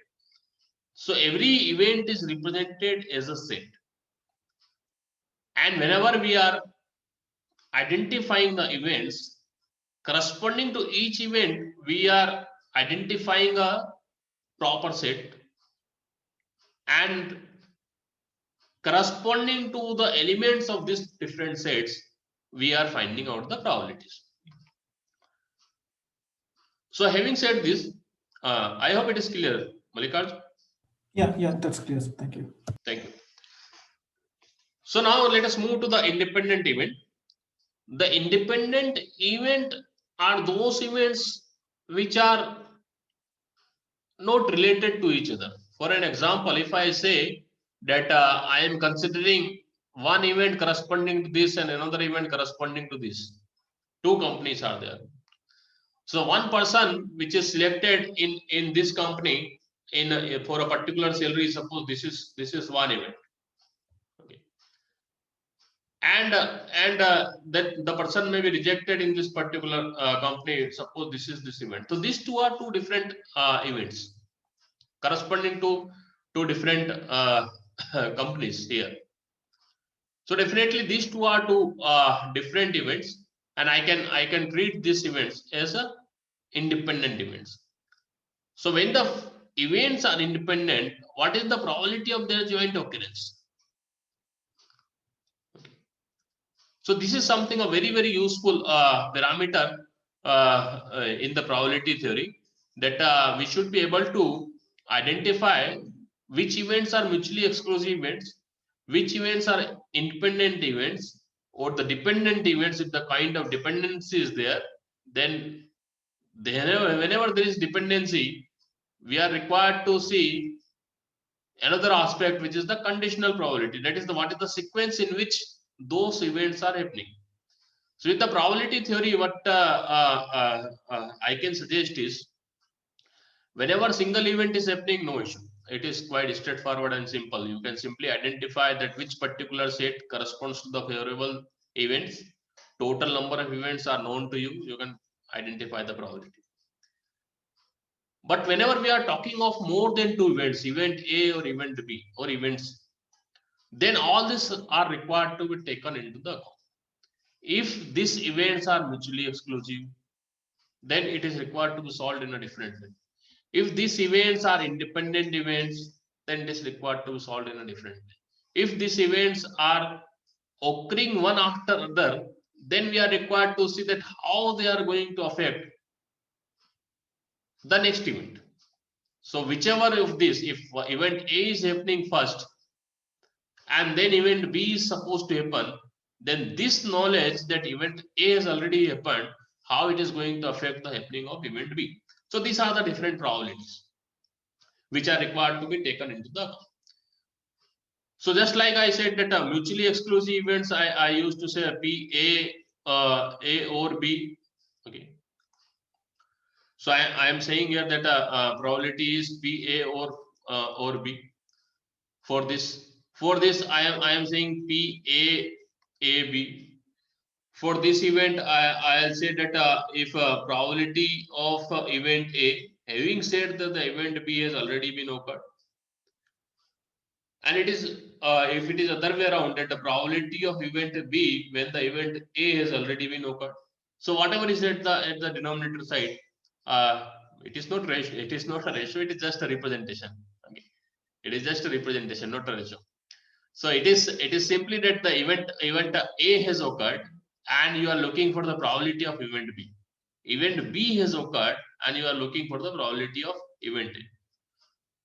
But being probability, you are required to assess it from the first principle. So for an example, I am going to give one example of the Bayes theorem where all these are connected, and probably something will be will become clear to you. And Bayes theorem, as I said, in terms of the probability we are discussing over here, but later on you will find out for the parameter estimation, Bayesian inferences, they are in the machine learning. There are a number of different applications and places where Bayes theorem is being used, and that's why you need to understand the first principle, what the Bayes theorem is. So what you can see over here, if you know some probabilities, then you can identify the some other probabilities. This is the importance of the Bayes theorem. A very important theorem. Okay. Another way of interpreting the Bayes theorem, that's why this different brackets are being used. It is something which gives me in terms of estimation, if I am saying, if it is something which is going to give me some different interpretation, let me tell you, it is a priori confidence about some event. What is probability? Probability is actually this is the confidence of happening of some particular event. So we are looking for event A to happen, and suppose, okay, so event this event, that event A has happened, and what is the probability that event B will happen, and what is the probability of event B to happen. These three are interrelated, and this part is giving me some confidence level, some support level. Corresponding to this, I am calculating here the posteriori probability of event A. So in the share market, for an example, I am expecting that a particular share should have this particular probability of going up, and suppose event B is something which is suppose some crash has happened because of some reason or anything, the international oil price fall or something like this. Then after happening this particular event, what is your confidence level over this particular event, that will this share go up or not? So there are, this is just an example. So there are in number of such problems where the Bayes theorem is applicable, and that's why you should know it, that how we can use the Bayes theorem, and how the conditional probabilities are affected. So continuing with the similar example, suppose there is a company which is visiting the campus C1. There is another company which is visiting campus. There is another company which is visiting the campus C1, C2, C3, and they have come with the pre-defined mandate that C1 will select 60 candidates and it will reject 40 candidates. C2 will select 20 candidates and it will reject 20 candidates. C1 will select 1 candidate and it will reject 9 candidates. So this is something the mandate of the company, and the student is come for appearing in the campus interviews. So what placement officer is doing? Placement officer is randomly sending the student to any one of these companies. So a student may go to either C1 or C2 or C3.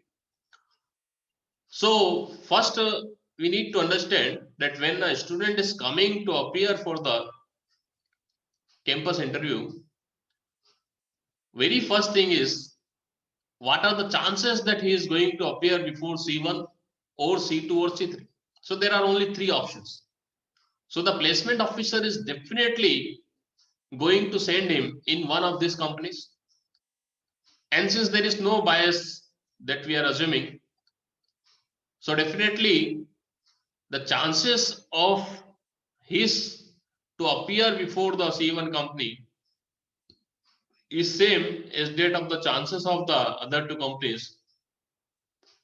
And that's why the probability of these 3 events must be same, and it is equal to 1/3. Because there are 3 events, C1, C2, C3. Out of this, the favorable event for C1 is 1, favorable event of C2 is 1, favorable event of C3 is 1. So 1 is the favorable event, total number of events is 3. Now when student has been chosen for a company C1 to appear before the company, what are the chances of his selection? So this is the now conditional probability comes into the picture. Okay. The chances of the student selection in the company C1 is dependent upon this thing, that first of all the student should be allowed to appear before C1. Okay. So that's why in the ordinary probability will not work. Here the conditional probability come into the picture. The probability of selection when the student is appearing before C1. So now we are working on this particular table. So now what is the favorable events? 60 are the favorable events. What is the total number of events? 100 are the total number of events. So what is the probability of this event? 0.6. Similarly, if the student is appearing before the C2, what is the probability of his selection? It is 20 divided by 20 plus 20, 40. So it's 0.5. Similarly, for this, it is 0.1. So we can see over here that the student could be selected in C1 company with a probability 0.6, 0.5 and 0.2. Now we are saying that what is the probability of selection of a student in any of this company? The probability of selection of the student in any of this company. So it is the probability of selection. So this is the probability of selection of a student in the company C1 subject to condition that the student has been selected in C1 to appear before the C1. If the student is not selected C1, then definitely he should have been selected either to appear before the C2 or to C3. So if he has been selected to appear before C2, the chances for this selection to appear before C2 is 1 by 3. And the chances for the selection is now 0.5. So now these two are there. Then chances of selection for the company C3 is 1 by 3. And the selection in C3 is 0.1. So this is the probability of this event. Now the question is why I am multiplying. So for the same reason, as I said, these two events are independent events. Just think of it. The person is chosen for the company C1 to appear before the company C1 is not going to affect at all his selection probability in the company C2. If everything is moving on fair. Similar is the case for the C2, similar is the case for C3.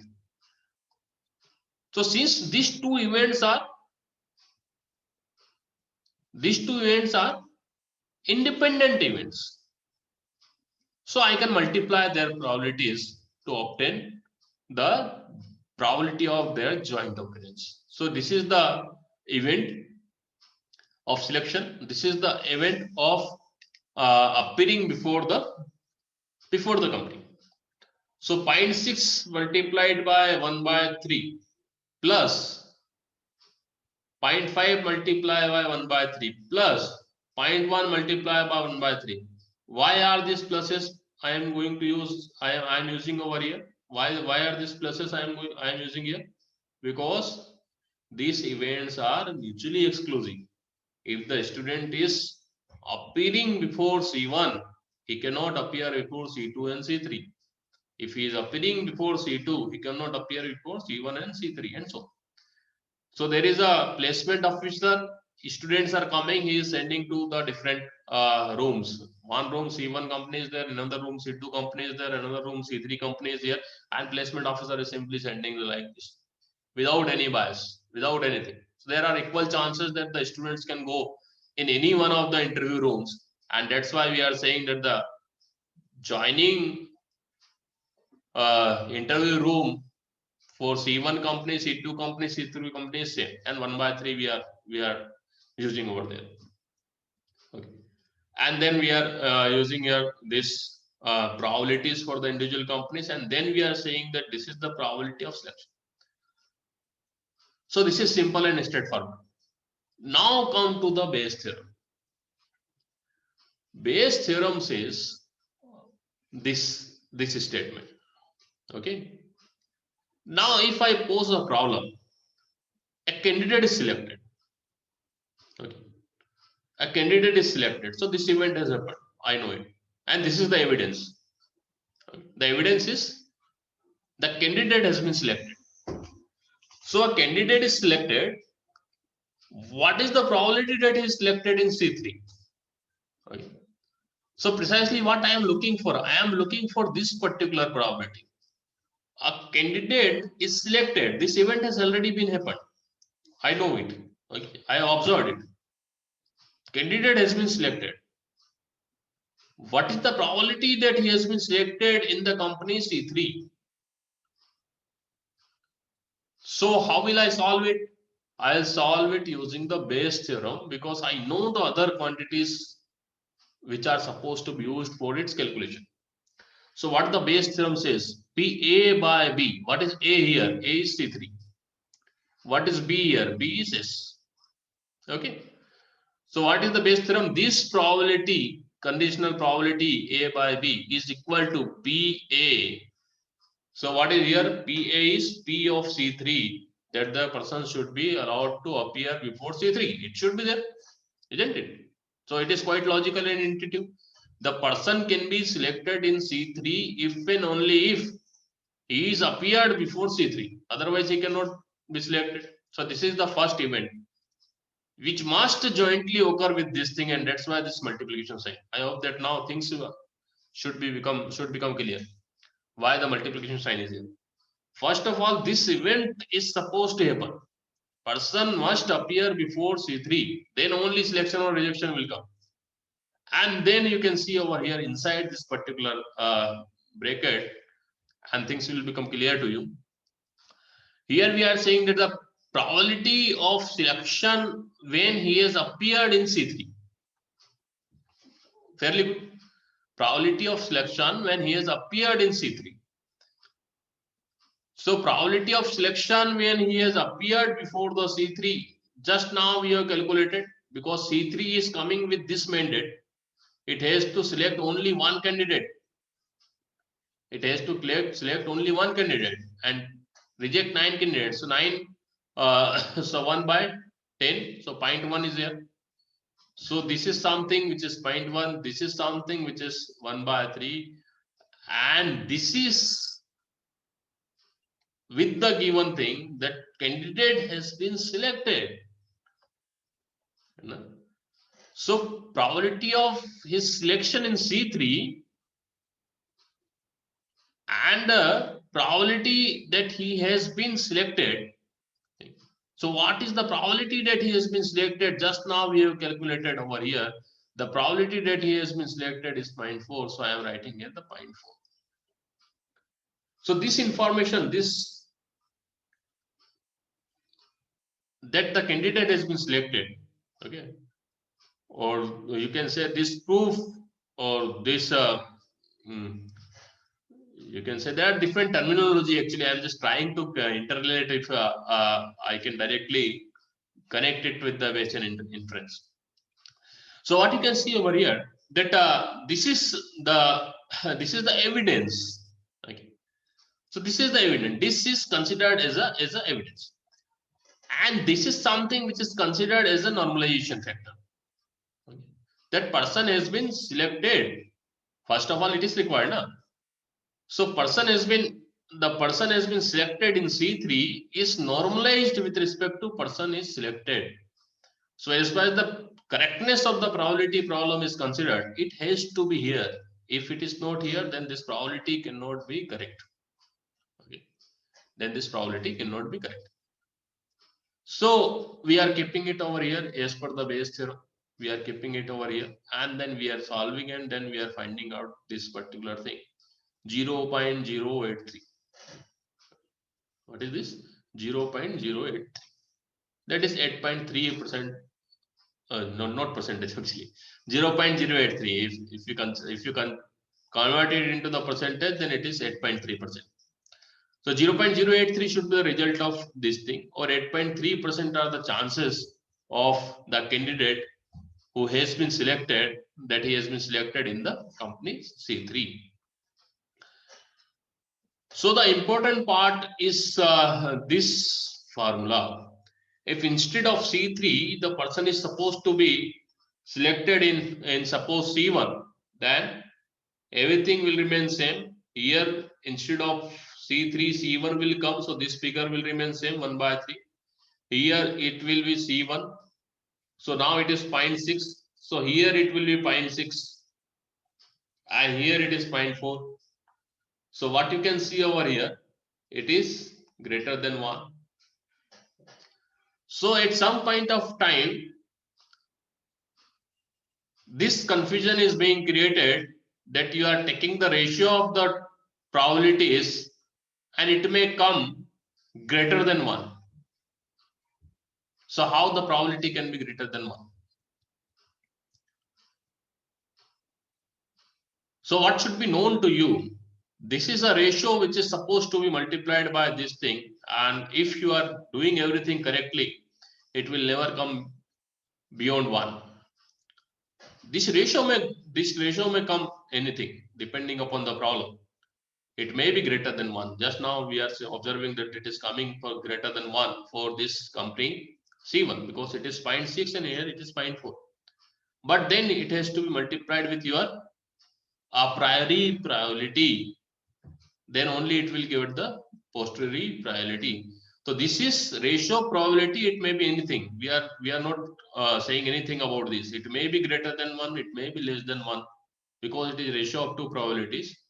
But when you calculate the overall posteriori probability, this probability must always be less than 1 because probability is something which exists between 0 to 1.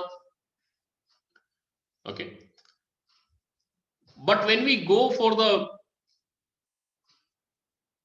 some kind of problem, then you will find that it is more useful not to weigh this particular formula. We are not normalizing with respect to PEB.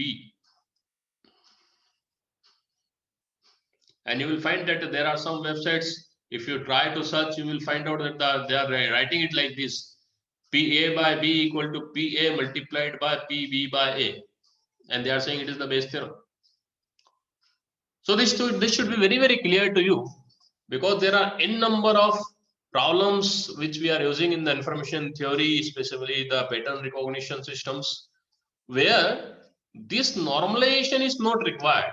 Without this normalization, you are very close to your overall goal of identifying the pattern. Okay. So in those problems, when you are not weighing it, sometimes you will find that it is coming out to be greater than 1. And they are saying, okay, it is working fine. And it is creating the confusion. So, but it should be very, very clear to you. In some implementations, they are not using this a priori weightage. They are saying that they won't use it because without this, their results are more accurate and they are having the distribution for this thing. So these are also the kind of implementations. So Bayes theorem is something which is very, very important aspect associated with the probability and statistics theory. And I suggest you that you should be very, very careful while dealing with the Bayes theorem and the problems related with the Bayes theorem for properly understanding this thing. So I think I have overshooted by 15 minutes. I am so sorry. This topic I can cover next week. I'll club it with the PDF and CDF, which are basically random variables. So can we stop here? If you allow, then we can conclude the session, today's session. Yes, sir. Yes, Any sir. question meanwhile, then I can take up regarding these things. Whatever we have discussed. I'll give slide to Sangeeta ji, and I hope that she can share with you these slides, whatever we have discussed today. Yes, sir. Okay, Yes, sir. sir. Okay. So if there is no question, then I am disconnecting. Thank you so much for here. So one question. Yeah, please. So is there any problems or sample exercises that you would like to give us, or we need to practice our own? I would like that you should practice your own, because as I said, there are several problems and there are different level of complexities involved, and I'll suggest that when you even today a lot of material stuff is available on the internet as well. So different students, different candidates would like to attempt a different level of problems which are available at different places. So what I'll suggest that you should explore the different material which is available at the different sites, and different books are there. I already told you. And whatever problem that you encounter, we can directly discuss it, that this is the problem you are attempting and this is your view, and we can discuss it, that how it can be correctly solved. Okay, sir. Sure.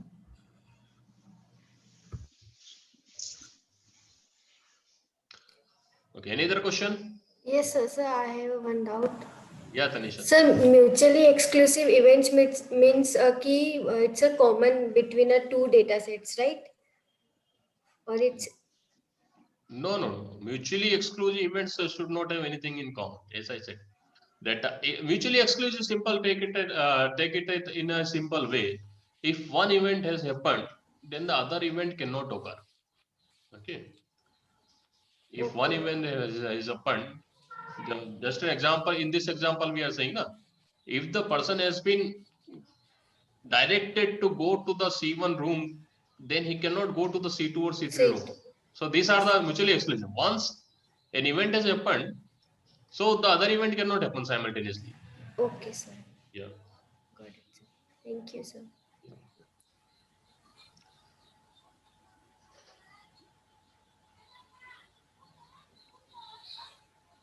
Okay, then. Thank you so much. Bye bye. Next week Okay. we will meet again. Okay, Bye, thank you, sir. sir. Thank you, sir.